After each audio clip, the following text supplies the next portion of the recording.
हर हर शंकर जय जय शंकर हर हर शंकर जय जय शंकर மகாபெரிவா சரணம். நமஸ்காரம். கடந்த 3 நாட்களாக ஸ்ரீ மகாபெரிவாளுடைய ஆராதனை மகோத்சவம் மிகவும் சிறப்பாக மகாபெரிவாளுடைய அனுகிரகத்திலும் நம் அற்புத ஆசான் ஜிஆர் மாமா அவர்களுடைய ஆசிர்வாதம் மற்றும் வழிகாட்டுதலுடன் மிகவும் நன்றாக நடந்து கொண்டிருக்கின்றது. இன்று காலை அனுஷத்திற்கான ஹோமம் எல்லாம் மிகவும் சிறப்பாக நடைபெற்றது. அதன் தொடர்ச்சியாக இப்பொழுது ஸ்ரீமதி கிருத்திகா பரத்வாஜ் அவர்கள் மகாபெரிவா மகிமை பற்றிய சங்கீத உபன்யாசம் செய்ய நம்முடன் வந்திருக்கிறார். அவரை மிகுந்த அன்புடன் வரவழைக்கிறோம். இவருடைய ஒரே அடையாளமாக இவர் கூற வேண்டும் என்று நினைப்பது ஸ்ரீ ஸ்ரீ ஸ்ரீ ஸ்ரீ முரளிதர சுவாமிகளின் சிஷ்யை என்பது. இதை தவிர வேறு ஒரு ஐடென்டிட்டி தேவையே இல்லை.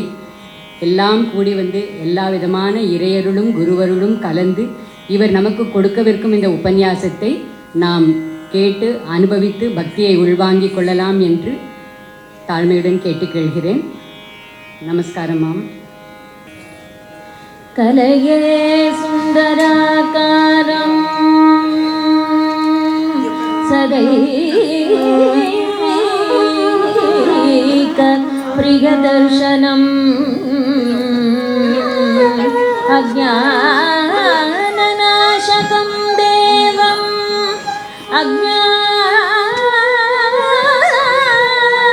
அஜ்ஞானநாசகம் தேவம்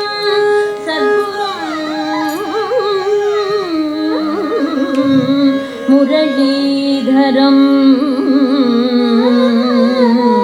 சத்குரும் முரளீதரம். கோபிகா ஜீவனஸ்மரணம் கோவிந்த கோவிந்த ஜானகீகாந்தஸ்மரணம் ஜெய ஜெய ராம ராம நமः பார்வதி பதயே ஹர ஹர மகாதேவ குண்டலீகவனதே ஹரி விட்டானே சத்குருநாத் மகாராஜ் की जय आंजनेय स्वामी की जय.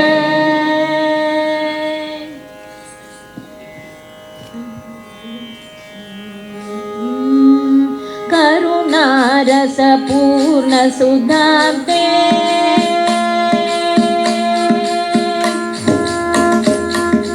करुणारस पूर्ण सुधाब्दे कामकोटि पीठाधिपते शरणे शरणं देहि दे चन्द्रशेखर गुरुमूर्ते करुणारस पूर्ण सुधाब्दे कामकोटि पीठाधिपते शरणे शरणं देहि दे चन्द्रशेखर गुरुमूर्ते करुणारस पूर्ण सुधाब्दे कामकोटि पीठाधिपते शरणे शरणं देहि दे चन्द्रशेखर गुरुमूर्ते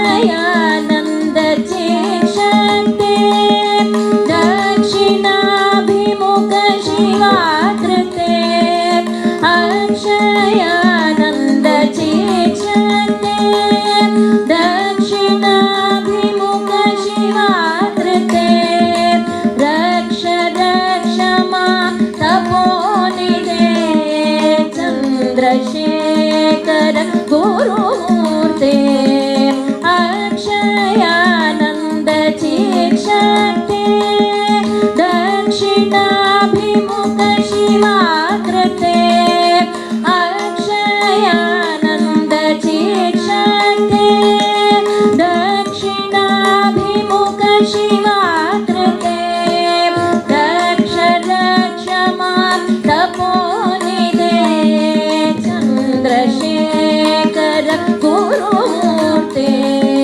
चन्द्रशेखर गुरुमूर्ते करुणारस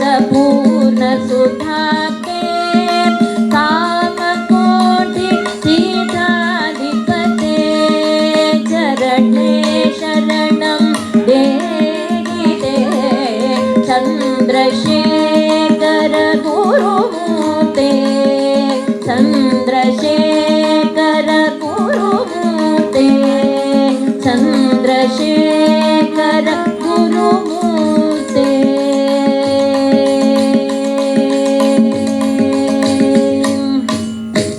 नमः पार्वतीपते हर हर महादेव.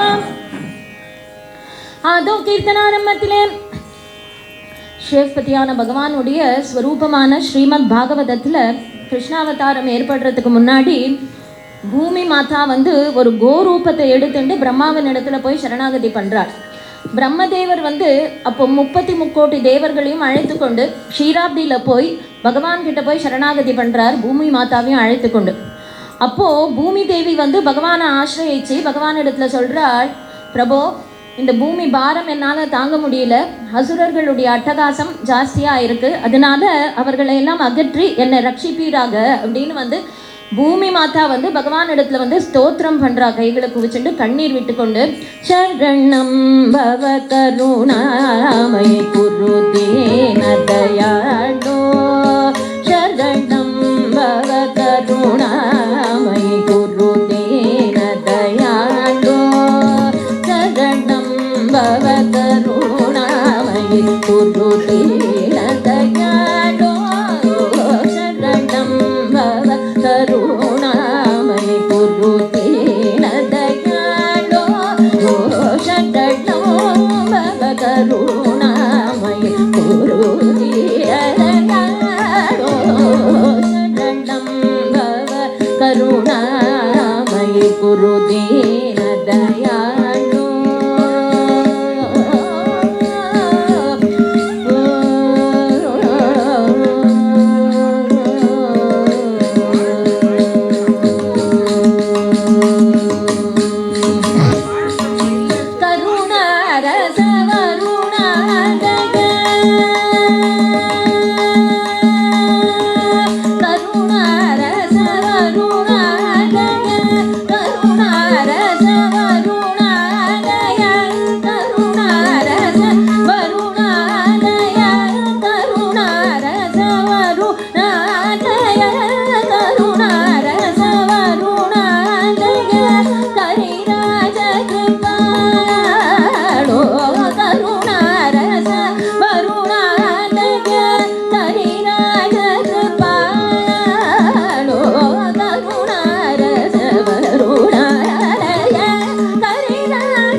தரிச்சு கொண்டு பகவான் இடத்துல சரணாகதி பண்ணி கண்ணீர் விட்டு கொண்டு சொல்றாள், அசுரர்களை அகற்றி என்னை ரட்சிக்கணும் அப்படின்னு. அப்போ பகவான் என்ன பண்ணினார், பிரம்மாவின் இடத்துல தன்னுடைய வாய் வழியா கூட பேசலையாம், அவருடைய மனசுனால சொன்னாராம்.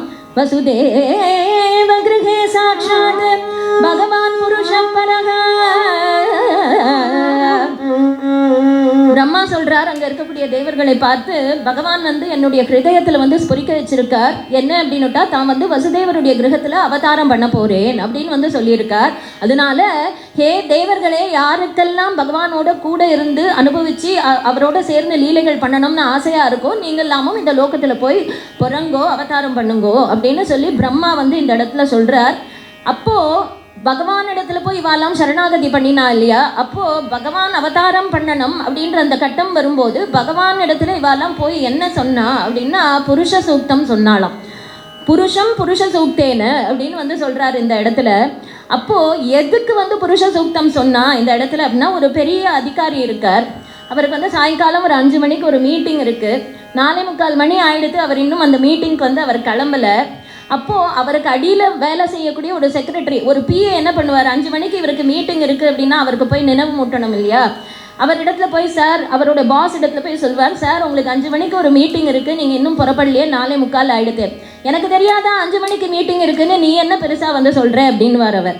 சரி 5 மணி தாண்டிடுத்து இவர் வந்து இன்னும் போய் சொல்லலை அப்படின்னுட்டா, 5 மணிக்கு அப்புறம் இவர் போய் நினைவு மூட்டினா நீ ஏன் முதல்லையே வந்து சொல்லலை அப்படின்வார். அதாவது இப்படி சொன்னாலும் தப்பு, அப்படி சொன்னாலும் தப்பு இல்லையா? அப்போது இந்த செக்ரட்டரி என்ன பண்ணுவார் அப்படின்னா, 5 மணி கிட்டத்தட்ட ஆக போகிறது, பாஸ் வந்து இன்னும் கிளம்பலை அப்படின்னுட்டா அவர் என்ன பண்ணுவார், இப்படி எட்டி எட்டி பார்ப்பார், அந்த கடிகாரத்தை பார்ப்பார், தன் கடிகாரத்தை பார்ப்பார், இன்னும் உள்ளே போவார், பேப்பர் எடுக்கிற மாதிரி பண்ணுவார், இப்படி ஏதோ செய்கை பண்ணிகிட்டே இருப்பார், இப்படி சூச்சனம் பண்ணிகிட்டே இருப்பார் இல்லையா? எதுக்காக? அதுலேருந்தே அந்த பாஸ் வந்து தெரிஞ்சுடுவார், ஓ நமக்கு ஏதோ முக்கியமான வேலை இருக்குது, 5 மணிக்கு மீட்டிங் இருக்குன்னு. அப்போது அந்த மாதிரி இந்த இடத்துல பிரம்மா வந்து எதுக்காக போய் பகவான் இடத்துல வந்து புருஷ சூக்தம் சொன்னார் அப்படின்னா, இதுக்கு வந்து வியாக்கியானம் பண்ண பெரியவாளம் என்ன சொல்வா அப்படின்னா, எல்லாருக்கும் வந்து ஒரு பெரிய வேத வித்வான் இருக்கார், அவருக்கு வந்து வேதத்தில் எல்லாமே தெரியும் அப்படின்னா அவரை வந்து புருஷ சுத்தம் சொன்னால் அவருக்கு வந்து சுலபமாக சொல்லிடுவார். இப்படி வேதத்தில் எல்லாருக்கும் தெரிஞ்சிருக்கக்கூடியது என்ன அப்படின்னுட்டா புருஷ சூக்தம். அப்போது பகவான் அவதாரம் பண்ணக்கூடிய கட்டத்தில், அவதாரம் பண்ணணும்னு பிரேரணை பண்ணக்கூடிய கட்டத்தில் பிரம்மா இந்த இடத்துல புருஷ சூக்தேன அப்படின்னு புருஷ சுத்தம் எதுக்காக சொன்னார் அப்படின்னா, அது என்ன காரணம் அப்படின்னா, இந்த இடத்துல புருஷ சுக்தத்தை நம்ம பார்த்தோமானால் அதில் வந்து சகஸ்ர சகஸ்ர சகஸ்ர அப்படின்னு வந்துட்டே இருக்கும் இல்லையா? சகஸ்ர சகஸ்ர சகஸ்ரன்னு பிரம்மதேவர் சொல்லிகிட்டே இருக்கார் இந்த இடத்துல. அதுக்காக தான் அவர் புருஷ சுக்தம் சொன்னாராம். என்ன ரீசன் அப்படின்னு கேட்டால், உனக்கு வந்து கிருஷ்ணாவதாரத்தில் 1008 காரியம் இன்னும் இருந்துகிட்டே இருக்குது, சகஸ்ர சகஸ்ரன்னு சொல்லி சூச்சனம் பண்ணுறாரு. என்ன ஸ்லேடையாக சொல்கிறாரு அப்படின்னா, சூச்சனம் பண்ணுறது என்ன அப்படின்னா, உனக்கு 1008 காரியம் காத்துட்டு இருக்கும்போது நீ இன்னும் ஷீராப்தியில் வந்து சயனிச்சுன்னு இருக்கியே, நீ லோகத்தில் அவதாரம் பண்ண வேண்டாமா அப்படின்னு சூச்சனம் பண்ணதும் பகவான் வந்து அதை புரிஞ்சுட்டார். உடனே வந்து நான் அவதாரம் பண்ணுறேன் அப்படின்னு வந்து வாக்கு கொடுத்துட்டார். இப்போது கிருஷ்ணாவதாரத்துக்கு வந்து ஒரு பிரேரணை இருந்தது. பிரம்மாதேவர் வந்து போய் சரணாகதி பண்ணிடும், பகவான் வந்து இந்த மாதிரி நான் அவதாரம் பண்ணிட்டேன்னு சொல்லிட்டார் அவர். அது மாதிரி நிருசிம்ம அவதாரம் எடுத்து பார்த்தோம் அப்படின்னுட்டா, தேவர்கள் எல்லாம் பகவான் எடுத்துட்டு போய் பிரார்த்தனை பண்ணுறார். யார் வந்து பகவான் சொல்கிறார், யார் வந்து தேவர்களுக்கும் கோக்களுக்கும் வேதத்துக்கும் அவள் வந்து இம்சை பண்ணுறாளோ அவள் வந்து சீக்கிரம் வினஷ்யத்தி. அப்படி வந்து இப்படி ஹிரண்யகசிபு அதெல்லாம் பண்ணியும் கூட அவன் வந்து நாசம் ஏற்படலையே, அவன் அழியலையே அப்படின்னு சொல்லும்போது பகவான் சொல்கிறார், அவர் ஒரு பரம பாகவதோத்தமன் இடத்துல அபச்சாரப்படுவான், அப்போ நான் வருவேன் அப்படின்னு வந்து சொல்கிறார். அப்போ எந்த ஒரு அவதாரத்துக்கும் ஒரு பிரேரணை, ஒரு ஹேத்து வேணும், அப்போ தான் அந்த அவதாரம் வரும் இல்லையா? அந்த அவதாரத்துக்கு ஒரு அப்படி ஒரு அவசியம் தேவைப்படுறது. அப்படி பார்த்துட்டு வந்தோமானால் நம்ம வந்து பகவான் ஸ்ரீமன் நாராயணன் பலவிதமான அவதாரம் எடுத்தார் அப்படிங்கிறது பிரசித்தியாக இருக்குது. அப்படி பார்க்கும்போது பரமேஸ்வரனை பற்றி சொல்லும்போது பரமேஸ்வரனுக்கு வந்து ஒரு பெருமை உண்டாம். என்ன அப்படின்னு கேட்டால், பகவான் ஸ்ரீமன் நாராயணன் முதல் அவதாரத்தில் வேதத்தை ரட்சித்து கொடுத்தார், அடுத்த அவதாரத்தில் வந்து அமிர்தத்தை சாதிச்சு கொடுத்தார், அடுத்த அவதாரத்தை பூமி மாதாவை தூக்கி நிறுத்தினார். இப்படி ஒவ்வொரு அவதாரத்திலும் அவருக்கு வந்து பலவிதமான பெருமைகள் சொல்லிட்டு வர பரமேஸ்வரனுக்கு ஒரே ஒரு பெருமை தானம். என்ன அப்படின்னு கேட்டால், மாணிக்க வாசகர் வந்து சிவபுராணத்தில் ஒரு இடத்துல சொல்லிட்டு வர்றார், சோதியனே துன்னிருளே தோன்ற பெருமையனே.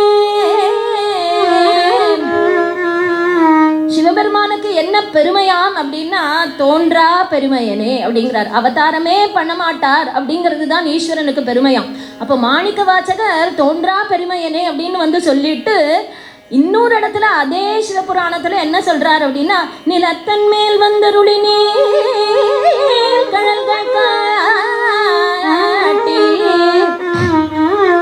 தோன்றா பெருமையனே அப்படின்னு சொன்ன அதே மாணிக்க வாசகர் வந்து சிவபுராணத்துல இன்னொரு இடத்துல நிலத்தன் மேல் வந்து நீல்கழல்கள் காட்டி அப்படின்னு சொல்றாரு. அப்போ நிலத்தன் மேல் வந்துனா இந்த பூமியில வந்து நீல்கழல்களை காட்டி, அப்போ பரமேஸ்வரன் கூட அவதாரம் பண்ண போறார் அப்படிங்கிறது வந்து மாணிக்க வாசகருக்கு வந்து அவருடைய ஹிருதயத்தில் வந்து ஸ்புரிச்சிருக்கு இல்லையா? அப்போ பரமேஸ்வரன் வந்து அப்படி எடுத்தார் ஒரு அவதாரம். யாரா அவதாரம் பண்ணினார் அப்படின்னுட்டா, ஸ்ரீ சங்கராச்சாரியம் பஜரே மானச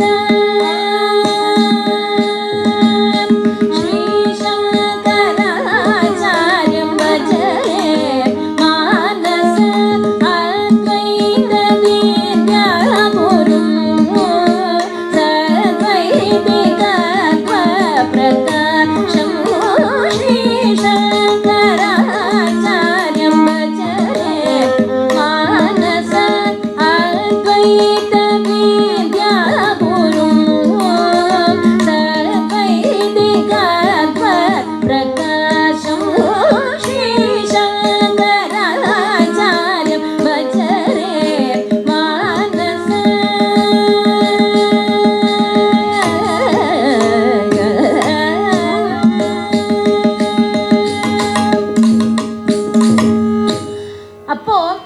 பரமேஸ்வரன் வந்து யாராக அவதாரம் பண்ணினார் அப்படின்னுட்டா ஆதி ஆச்சாரியாளாக. அப்போ நிலத்தன் மேல் வந்தருளி இந்த பூமியில வந்துட்டார்.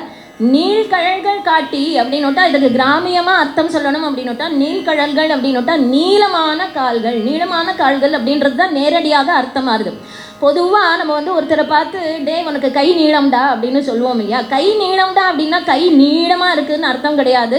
அதுக்கு என்ன அர்த்தம் வாஸ்தவமா அப்படின்னுட்டா எந்த இடத்துல எந்த வஸ்துவை வச்சாலும் அவன் எடுத்துருவான் அப்படிங்கிறது தான் அர்த்தம். அந்த மாதிரி நீழ்கழல்கள் காட்டி அப்படின்னுட்டா என்ன அர்த்தம்னா நீளமான கால்கள் அப்படின்னு அர்த்தம் கிடையாது. தன்னுடைய திருவடினாலே ஆசேத்து ஹிமாச்சலம் அவர் வந்து சஞ்சாரம் பண்ண போறார் அப்படிங்கிறது தான் அதுக்கு வந்து சரியான அர்த்தம். அப்போ நிலத்தன் மேல் வந்து இந்த பூமியில வந்து நீழ்கழல்கள் காட்டி அப்படின்னுட்டா அவ வந்து இந்த அவதாரத்துல வந்து ஆசேத்து ஹிமாச்சலம் சஞ்சாரம் பண்ண போறார் அப்படிங்கிறது தான் அதுக்கு சரியான அர்த்தம். அப்போ சிவபெருமான் வந்து ஆச்சாரியாளாக எதுக்காக வந்தார்? தண்ட கமண்டலத்தை எடுத்துட்டு ஒரு சன்னியாசி வேஷத்துல எதுக்காக பரமேஸ்வரன் வந்தார் அப்படின்னா பெரியவாலாம் சொல்லுவா, கிருதயுகத்துல தேவர்களும் அசுரர்களும் வெவ்வேறு லோகத்துல இருந்தா அப்போ பகவான் வந்து அவதாரம் பண்ணினார். அதே மாதிரி திரேதா யுகம் அப்படின்னு பார்த்தோமானால் தேவாலும் அசுராலும் ஒரே லோகத்துல இருந்தா அப்போ பகவான் அவதாரம் பண்ணினார். துவாபர யுகத்துல என்னாச்சு? தேவாலும் அசுராலும் ஒரே குடும்பத்திலேயே வந்துட்டா அப்போ வந்து பகவான் அவதாரம் பண்ணினார். கலியுகத்துல என்ன ஆச்சு அப்படின்னுட்டா பகவான் வந்து சொல்றான் இல்லையா, பரித்ராணாய சாதுனாம் விநாசாய துஷ்கிருதாம் தர்ம சம்ஸ்தாபனார்த்தாய சம்பவாமி யுகே யுகே. அப்போ இந்த யுகத்துல வந்து என்ன ஆச்சு அப்படின்னா தர்மத்தை ரட்சிக்கணும் அப்படின்னா துஷ்டர்களை சம்ஹாரம் பண்ணி சிஷ்டர்களை ரட்சிக்கணும் அப்படின்னு சொல்லும்போது கலியுகத்துல யாரு துஷ்டர்கள் யாரு சிஷ்டர்கள்? அப்போ யார் அசுராள் யார் தேவாள் அப்படின்னு சொன்னால் அசுராள் தேவாள்னு தனியாக கிடையாது அப்படின்னு சொல்லிட்டா. இந்த இடத்துல அது கலியினுடைய விசேஷம் இது. அப்போது நல்லவாளாக இருக்கிறவாளுக்கும் கெட்ட புத்தி இருக்குது, கெட்டவாளாக இருக்கும் போது சில பேர் அவளுக்கும் சில சமயம் நல்ல புத்திகள். அப்போது தேவாள் அசுராள் அப்படிங்கிறது தனித்தனியாக கிடையாது. அப்போ அசுரத்தன்மை எங்கே ஆவிர்பவிச்சிருக்கு அப்படின்னுட்டா நம்மளுடைய புத்தியில் ஆவிர்பவிச்சிருக்கு. அதனால பகவான் வந்து பார்க்கிறார் அந்த அசுரத்தன்மையை ஒழிக்கணும் அப்படின்னா இந்த கலியுகத்தில் வந்து யாரும் துஷ்டர்கள் கிடையாது, பிரஷ்டர்கள் தான். பிரஷ்டர்களை வந்து அவளை தடுத்தாட்கொள்ளணும், துஷ்டர்களை தான் சம்ஹாரம் பண்ணணும். அப்போ துஷ்டாலே இல்லை பிரஷ்டர்கள் அப்படின்னு சொல்லிட்டோமானால் அவள் தடுத்தாட்கொள்றதுக்காக பகவான் பார்த்தான் இந்த கலியுகத்தில் வந்து நம்ம சங்கம் சக்கரம் கதை இதெல்லாம் எடுத்துட்டு போகிறது ஒரு தண்டம், அதை எடுத்துட்டு போகிறது வந்து நமக்கு பிரயோஜனப்படாது அப்படின்னு அதெல்லாம் தூக்கி எறிஞ்சுட்டாராம். அப்போ எப்படி வந்தார் அப்படின்னுட்டா தண்ட கமண்டலத்தோட ஒரு மகானாக ஆச்சாரியாளாக இந்த லோகத்தில் அவதாரம் பண்ணார் பகவான் அப்படிங்கிறது தான் கலியுகத்தில் ஒரு விசேஷம்.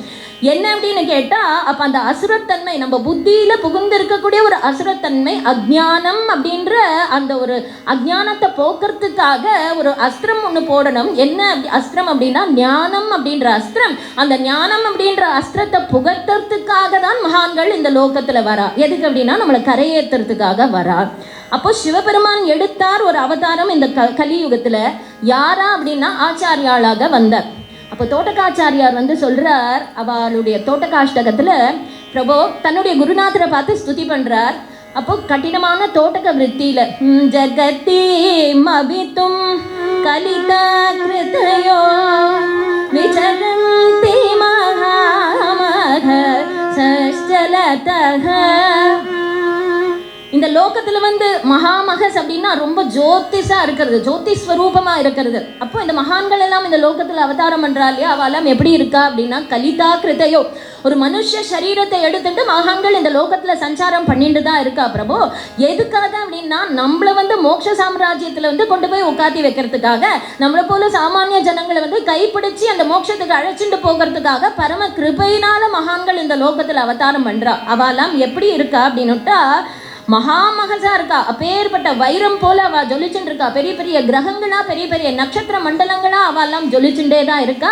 அதை வந்து நான் வந்து ஆக்ஷேபிக்கவே இல்லை. ஆனா நீங்க எடுத்தல் பார்த்தேலா ஒரு அவதாரம் அது எப்படி இருக்கு அப்படின்னா அஹிமா சுரிவாத்ர விபாசி குரு. அஹிமான்ஷுனா சூரியன் அப்படின்னு அர்த்தம்.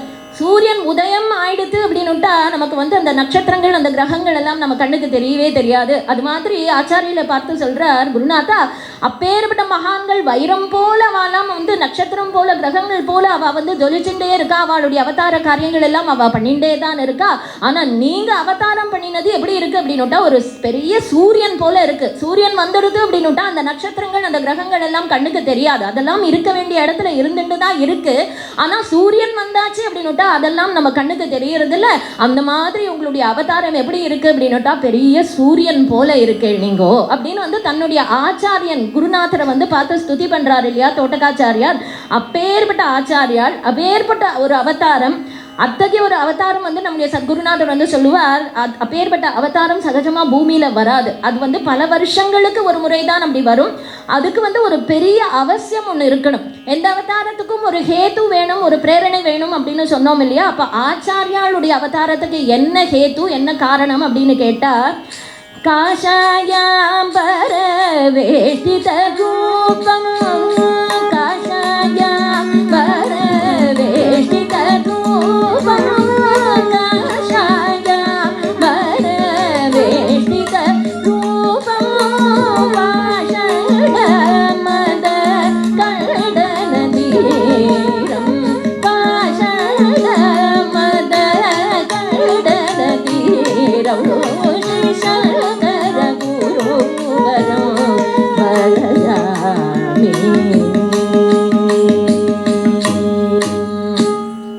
பகவத்பாதானுடைய அவதாரம் வந்து எதுக்காக அப்படின்னுட்டா அவைதிகமான மதங்களை வந்து கண்டிக்கணும், வைதிகமான வந்து மதங்களை வந்து சரி பண்ணணும் அப்படிங்கிறதுக்காக தான் ஆச்சாரியாளுடைய அவதாரத்துக்கு வந்து ஹேத்து. அது அவளுடைய அவதார நோக்கம் அதுதான்.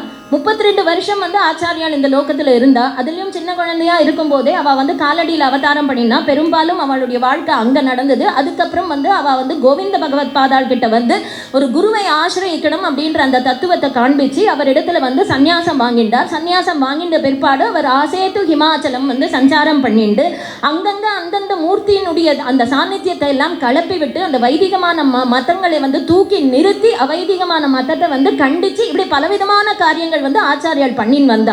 அப்படி பண்ணின் வந்து வரும்போது ஆச்சாரியால் என்ன ஒரு விஷயம் கவனிச்சா அப்படின்னுட்டா, சுத்த பிரம்ம பராத்பரராம் ஆதி ஸ்ரீ குரு சங்கரராம், சுத்த பிரம்ம பராத்பரராம் ஆதி ஸ்ரீ குரு சங்கரராம், காலடியில் அவதரித்தவராம் ஜய ஜய ஜய ஜய சங்கரராம், ஹர ஹர ஹர ஹர சங்கரராம், காஞ்சியில் பீடம் அமைத்தவராம், காசியின் பாஷ்யம் உரைத்தவராம், அறுவகை சமயம் வகுத்தவராம், அத்வைதாமிருதம் அளித்தவராம், ஜய ஜய ஜய ஜய சங்கரராம், ஹர ஹர ஹர ஹர சங்கரராம், ஜய ஜய ஜய ஜய சங்கரராம், ஹர ஹர ஹர ஹர சங்கரராம்.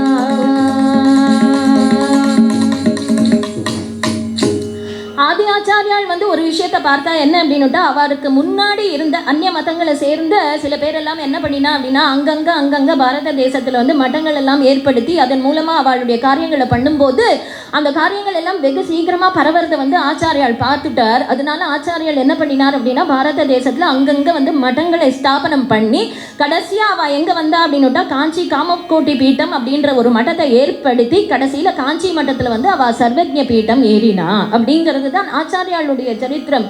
கேரளோத்பவாஜரி சமஸ்த தேச தேசிகா ஸ்ரீண வேத சாஸ்திர போஷணாய சுஷ்ரவாசுதா, கேரளோத்பவாஜரி சமஸ்த தேச தேசிகா ஸ்ரீண வேத சாஸ்திர போஷணாய சுஷ்ரவாசுதா, ஷண்மத பிரவிஷ்டயா சுதர்ம சத்யவர்தனி காமகோட்டி சங்கம பிரவாகினி சரஸ்வதி, ஷண்மத பிரவிஷ்டயா சுதர்ம சத்யவர்தனி காமகோட்டி சங்கம பிரவாகினி சரஸ்வதி, காமகோட்டி சங்கம பிரவாகினி சரஸ்வதி.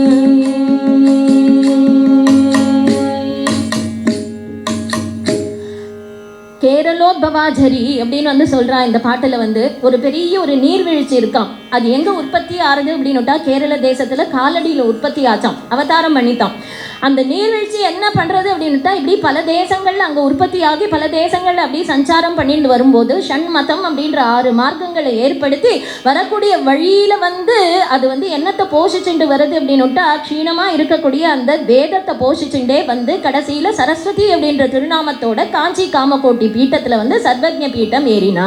அப்போ அந்த நீர்வீழ்ச்சி யார் அப்படின்னு கேட்டால் ஆதி ஆச்சாரியால் அப்பேற்பட்ட ஒரு அவதாரம் காலடியில் அவ அப்படி அவதாரம் பண்ணி காஞ்சியில் சர்வஜ்ஞ பீட்டம் ஏறினா. நம்முடைய சத்குருநாதர் சொல்லுவார், ஒரு தெய்வீகமான ஒரு ஸ்தாபனத்தை ஒரு மனுஷன் தன்னுடைய ஒரு சொந்த முயற்சினாலே ஏற்படுத்த முடியாது அப்படின்னு சொல்லுவார். பகவானுடைய அனுகிரகம் இருந்தால்தான் ஒரு தெய்வீகமான ஒரு ஸ்தாபனத்தை ஒரு சாமானிய மனுஷன் ஏற்படுத்த முடியும் அப்படின்னு சொல்லுவார். ஒரு கால் மனுஷன் சாமானிய மனுஷன் தன்னுடைய முயற்சினால ஒரு ஸ்தாபனத்தை ஏற்படுத்தினான் அப்படின்னுட்டா ஒன்று அவருடைய காலத்தில் இவர் இல்லைன்னா அவருடைய காலத்துக்கு அப்புறம் அந்த ஸ்தாபனம் விழுந்துரும், அதை நிலைச்சு நிற்காது அப்படின்னு சொல்லுவார் நம்முடைய சத்குருநாதர். ஆனால் மகான்கள் ஏற்படுத்தக்கூடிய ஒரு தெய்வீகமான ஸ்தாபனம் நிலைச்சு இருக்கும் அப்படின்னு சொல்லுவார். அப்படி பார்த்துட்டு வரும்போது ராமானுஜாச்சாரியாலோ இல்லை மத்வ பரம்பரையில் வந்த ஆச்சாரியாலோ இல்லை ஆதி ஆச்சாரியாலோ அவ ஏற்படுத்தின மட்டங்கள் எல்லாம் இன்னும் இருக்கிறத நம்மளால பார்க்க முடிகிறது இல்லையா? அத்தகைய மட்டங்கள் இந்த கலியுகத்தில் ஆச்சாரியால் அவதாரம் பண்ணி சுமார் ஒரு 2500 வருஷம் அதுக்கு மேலே ஆயிடுது அப்படின்னு நம்ம சொன்னாலும் கூட இன்னும் அவ ஏற்படுத்தின மட்டங்கள் எல்லாம் இருக்கிறது நம்மளால பார்க்க முடியுது. அதோட மட்டும் இல்லை, அந்த மட்டங்களில் எப்பேற்பட்ட பெரிவாலாம் அவதாரம் பண்ணியிருக்கா அப்படின்னு பார்த்து வரும்போது இன்றைக்கு நம்ம காஞ்சி காமகோட்டி பீட்டம் அப்படின்னு நம்ம சொல்லும்போது அந்த காஞ்சி காமகோட்டி பீட்டத்தில் எப்பேற்பட்ட பெரிவாலாம் வந்திருக்கா அப்படின்னுட்டா அவிச்சின்னமா தைலதாரையாட்ட அப்பேற்பட்ட மகான்கள் பீட்டாதிபதிகளாக அந்த பீட்டத்தில் வந்துட்டே இருக்கிறத நம்மளால பார்க்க முடிகிறது இல்லையா? சதாசிவ சமாரம்பம் சங்கராச்சாரிய மத்தியமம் அஸ்மதாச்சாரிய பர்யந்தம் வந்தே குரு பரம்பராம் அப்படின்னு சொல்லும்படியாக இன்னைக்கு பர்யந்தம் அத்தகைய மகான்கள் அந்த பீட்டத்தில் வந்துட்டே இருக்கிறத நம்மளால பார்க்க முடியுது. இந்த பீட்டத்தில் இருக்கக்கூடிய சந்திரமௌலீஸ்வரர் அப்படின்ற பெருமாள் அந்த ஈஸ்வரனை நம்ம பார்க்கும்போது அந்த சந்திரமௌலீஸ்வரரை யாரெல்லாம் பூஜை பண்ணியிருக்கா? இன்னைக்கு பாலபெரிவா பண்றா, இப்போ வந்திருக்கக்கூடிய புது பெரிவா பண்றா, இதுக்கு முன்னாடி புது பெரிவா பண்ணியிருந்தா, மகா பெரிவா பண்ணியிருந்தா. அது மட்டும் இல்லை, இந்த சந்திரமௌலீஸ்வரரை யாரெல்லாம் பூஜை பண்ணியிருக்கா? பகவன் நாம போதேந்திரால் பூஜை பண்ணியிருக்கார், ஆத்ம போதேந்திரால் பூஜை பண்ணியிருக்கார், மூக்கசங்கரர் பூஜை பண்ணியிருக்கார், மகாதேவேந்திரர் பூஜை பண்ணியிருக்கார், இப்படி பரமசிவேந்திரால் பூஜை பண்ணியிருக்கார். இப்படி வரிசையா இத்தனை ஆச்சாரியால் எல்லாம் அந்த சந்திரமௌலீஸ்வரரை பூஜை பண்ணியிருக்காளே, அத்தனை பேரும் எப்பேற்பட்டவா அப்படின்னா எல்லாரும் மகாத்மாக்கள், எல்லாரும் ஜீவன் முக்தர்கள், பகவானை பிரத்யட்சமா பார்த்தவா அவா எல்லாரும். அப்போ அப்பேற்பட்டவாலாம் இந்த சந்திரமௌலீஸ்வரரை பூஜை பண்ணியிருக்கா அப்படின்னு சொல்லும்போது அந்த சுவாமியினுடைய பாக்கியத்தை நம்ம வார்த்தையால சொல்ல முடியுமா? அந்த சந்திரமௌலீஸ்வரருக்கே அத்தகைய பெருமை அப்படின்னு சொல்லிட்டாலும் கூட இப்பேற்பட்டவா அவரை பூஜை பண்ணியிருக்கா, அதனால அவருக்கு பெருமை அப்படின்னு இவாள்லாம் எப்பேற்பட்டவாளா இருக்கணும். அப்படி அந்த மகாத்மாக்களுடைய அவெல்லாம் அப்படி அந்த காஞ்சி காமகோட்ட பீட்டத்தில் வந்திருக்காளே, அவளுடைய சரித்திரத்தையோ இல்லை ஆச்சாரியாளுடைய சரித்திரத்தையோ இதை ஸ்மரிக்கும் போதோ இல்லை படிக்கும் போதோ நமக்கு என்ன தோன்றது அப்படின்னா நமக்கு ஒரு மனசுல ஒரு எண்ணம் வரும் இல்லையா? இப்பேற்பட்டவாலாம் அந்த பீட்டத்தில் இருந்திருக்காளே, நம்ம அவளுடைய காலத்தில் இல்லையே, நம்ம அவளை தரிசனம் பண்ணக்கூடிய பாக்கியம் நமக்கு கிடைக்கலையே.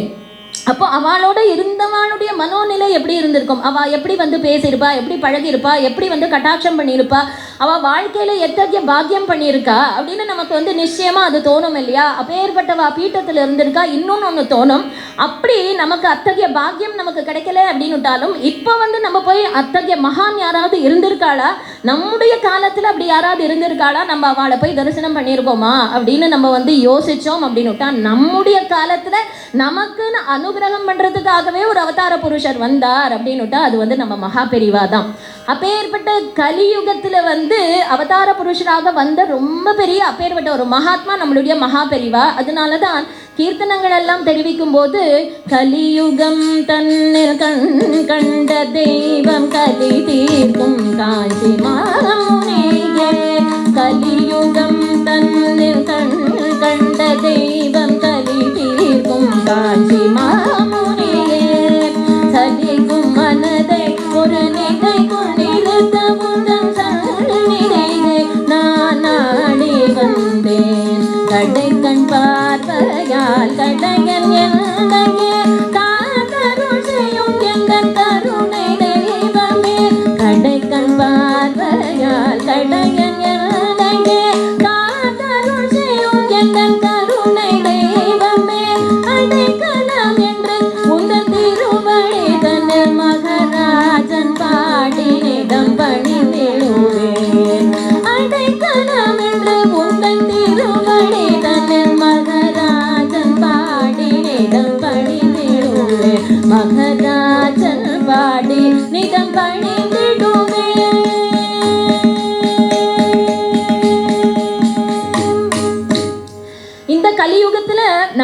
அவதாரம் பண்ணினவா யார் அப்படின்னு கேட்டால் நம்முடைய மகாபெரிவா தான்.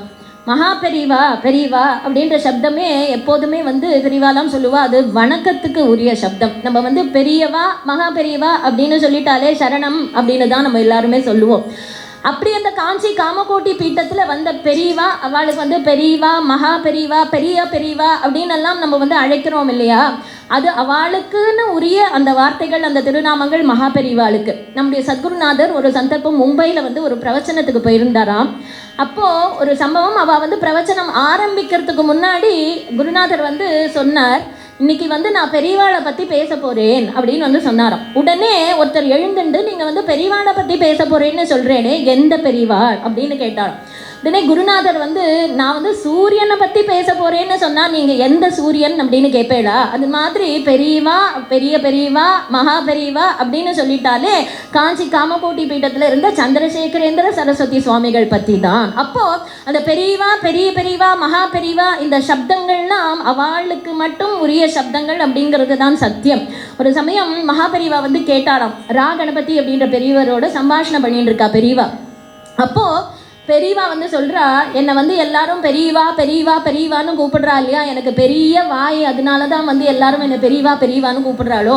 ஏன்னா நான் வந்து பேசுகிறேன்னா லொடன்னு பேசிகிட்டே இருக்கேன் இல்லையா, ஓட்ட வாய், நான் ஓயாத பேசிகிட்டே இருக்கேன், அதனால தான் என்னை பெரியவான்னு கூப்பிடுறாளோ அப்படின்னா, இவர் சும்மா இல்லாத ஆமாம் அப்படிங்கிறார். என்னடா நான் விளையாட்டுக்கு சொன்னேன், நீ நிஜமாவே பெரிய வாய் அப்படிங்கிறிய, எனக்கு பெரிய வாயாடா அப்படின்னு கேட்குறார். பெரிய வாய் தான், ஏன் தெரியுமா, அந்த வாய் தான் பெரிய வாக்கியம், அந்த மகா வாக்கியத்தை உபதேசம் பண்ணக்கூடிய வாய், அதனால பெரிய வாய் தான் பெரியவா தான் அப்படின்னாராம். அதுவாவது போகட்டும், பெரியவா விடலை அவரை. இன்னொன்று ஒன்று சொல்கிறார், பெரியவா வந்து சொல்கிறா, சரி அதுவாவது போகட்டும், பெரியவான்னு கூப்பிடுறேன், எழுதுறது இன்னும் மோசமானா இருக்குது, பெரியவாள் அப்படின்னு எழுதுறேளே, பெரியவாள் அப்படின்னா வாழ் அப்படின்னா நான் வந்து ரொம்ப பெரிய ரம்பம்னு அர்த்தம் இல்லையா, யார் வந்தாலும் பிடிக்கிறதோ பிடிக்கலையோ அவளை வச்சு அறுக்க ஆரம்பிச்சிடுறேன், அறுத்து தள்ளிடுறேன் அப்படிங்கிறா. பெரியவாள்னு எழுதுறேளே, ஆமாம் பெரிய வாழ் தான். சரி இதுக்கும் அப்படிதானாடா, இதுக்கு என்ன விளக்கம் சொல்ல போகிறேன் அப்படின்னு கேட்டால், பெரிய வாள் இருக்கிறதுலயே அறுக்கக்கூடிய வாள், அது என்னத்தை அறுக்கிறது தெரியுமா, காம மோக தாப சமன கருணா விலாச குரு.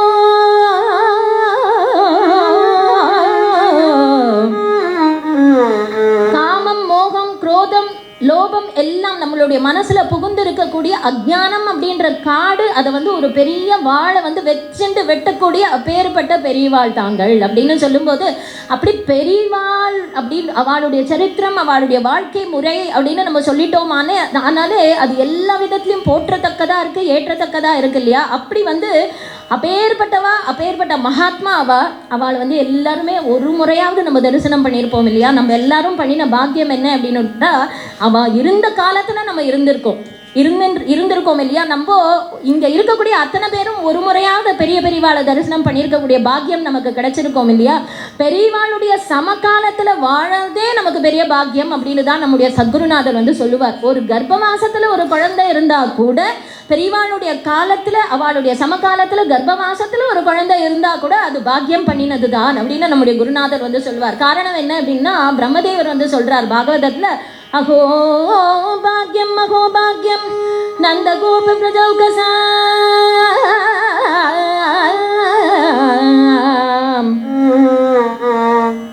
என் மித்ரம் பரமானந்தம் பூர்ணம் பிரம்ம சனாதனம்.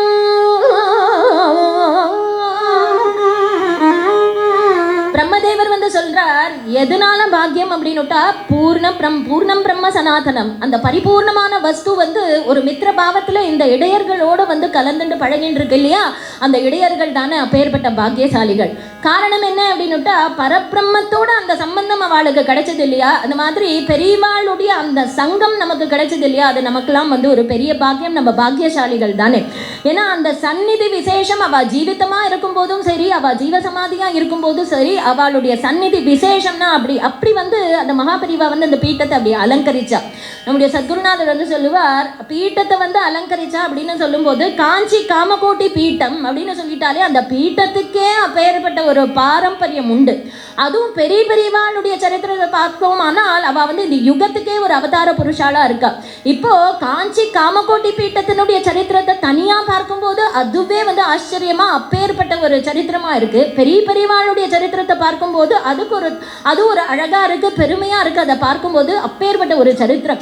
இது எப்படி இருக்குன்னா, குருநாதர் வந்து சொல்லுவார், ஒரு தாமரையை தனியாக பார்த்தா அழகாக இருக்குது, ஒரு தடாகத்தை வந்து தனியாக பார்த்தா அழகாக இருக்குது. அந்த தாமரையை வந்து அந்த தடாகத்தோட சேர்த்து பார்க்கும்போது அது எப்படி இருக்குமோ அந்த மாதிரி இருக்கு. பெரியவா வந்து அந்த பீட்டத்தில் வந்து உட்கார்ந்தது. தாமரை மலர் ஒன்று கண்டே, தாமரை மலர் ஒன்று கண்டே, ஞான தாமரை மலர் ஒன்று கண்டே, ஞான தாமரை மலர் ஒன்று கண்டே,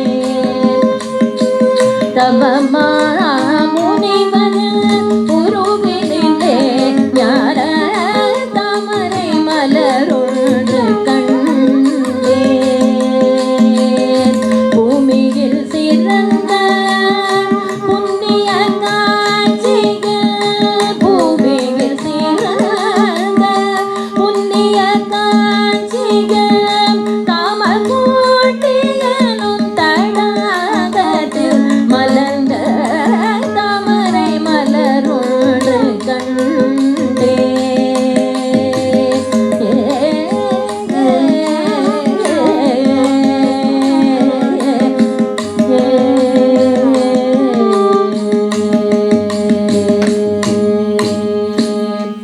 அப்படி அந்த காமகோட்டி பீட்டத்தை தனியாக பார்க்கும்போது, பெரிய பெரியவாளுடைய தனியாக பார்க்கும்போது அவ்வளவு சோபையாக இருக்குது, அவ்வளவு அழகாக இருக்குது. எப்படி அப்படின்னுட்டா, தாமரை போல இருக்குது, தடாகம் போல இருக்குது. இந்த தாமரையும் தடாகமும் சேர்த்து பார்த்தா எப்படி இருக்குமோ அந்த மாதிரி இருக்குது அப்படின்னு அந்த காமகோட்டி பீட்டத்தில் பெரியவா வந்து உட்கார்ந்தது அப்படி இருக்குது, அவ்வளவு சோபையாக இருக்குது. அப்படி அது அமைஞ்சுருக்கு. அவள் வந்து அப்படி அவதாரம் பண்ணி அந்த பீட்டத்தை வந்து அலங்கரிச்சா இல்லையா. அருணகிரிநாதர் வந்து முருகனை வந்து பொழிஞ்சு பாடும்போது அனுபூதியில் வந்து அவர் சொல்கிறார், குருவாய் வருவாய் அருள்வாய் குகனே அப்படின்னு வந்து அவர் வந்து முருகனை பார்த்து சொல்கிறார். முருகனை பார்த்து நீ வந்து ஆறுமுகமாக வா, 12 தோள்கள் கைகளோட வர வா அப்படின்னு எல்லாம் அவர் சொல்லலை.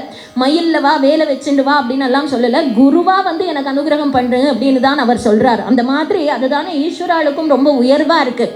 அப்படி ஆதி குருவே வந்து தட்சிணாமூர்த்தியாக வந்தார். தட்சிணாமூர்த்தியாக வந்தவர் இப்போ என்ன பண்ணினார், ஆதிசங்கராச்சாரியாராக அவதாரம் பண்ணினார். ஆதிசங்கரரே வந்து அபரசங்கரராக நம்முடைய பெரிவாளாக வந்தா அப்படின்னு தான் பெரிவாளாம் நமக்கு காண்பிச்சு கொடுக்குறா. பெரிவாளுடைய சரித்திரம் அப்படின்னு சொல்லும்போது அது ஒரு பெரிய ஆனந்த சாகரம்.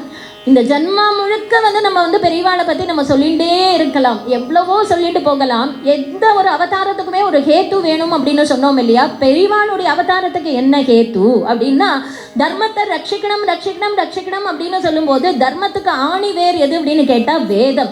அந்த வேதத்தை வந்து யார் ரட்சித்து அதை வந்து ஜாகிரதைப்படுத்தி கொடுக்குறாளோ அவள் தானே அவதார புருஷா. அப்போது வேதத்தை வந்து மறுபடியும் வேதம் சாஸ்திரம் தர்மம் அதை வந்து திருப்பி திருப்பி திருப்பி சொல்லி சொல்லி சொல்லி அதை யார் வந்து அனுஷ்டிச்சு நமக்கு காண்பிக்கிறாளோ அவாதானே அவதார புருஷா.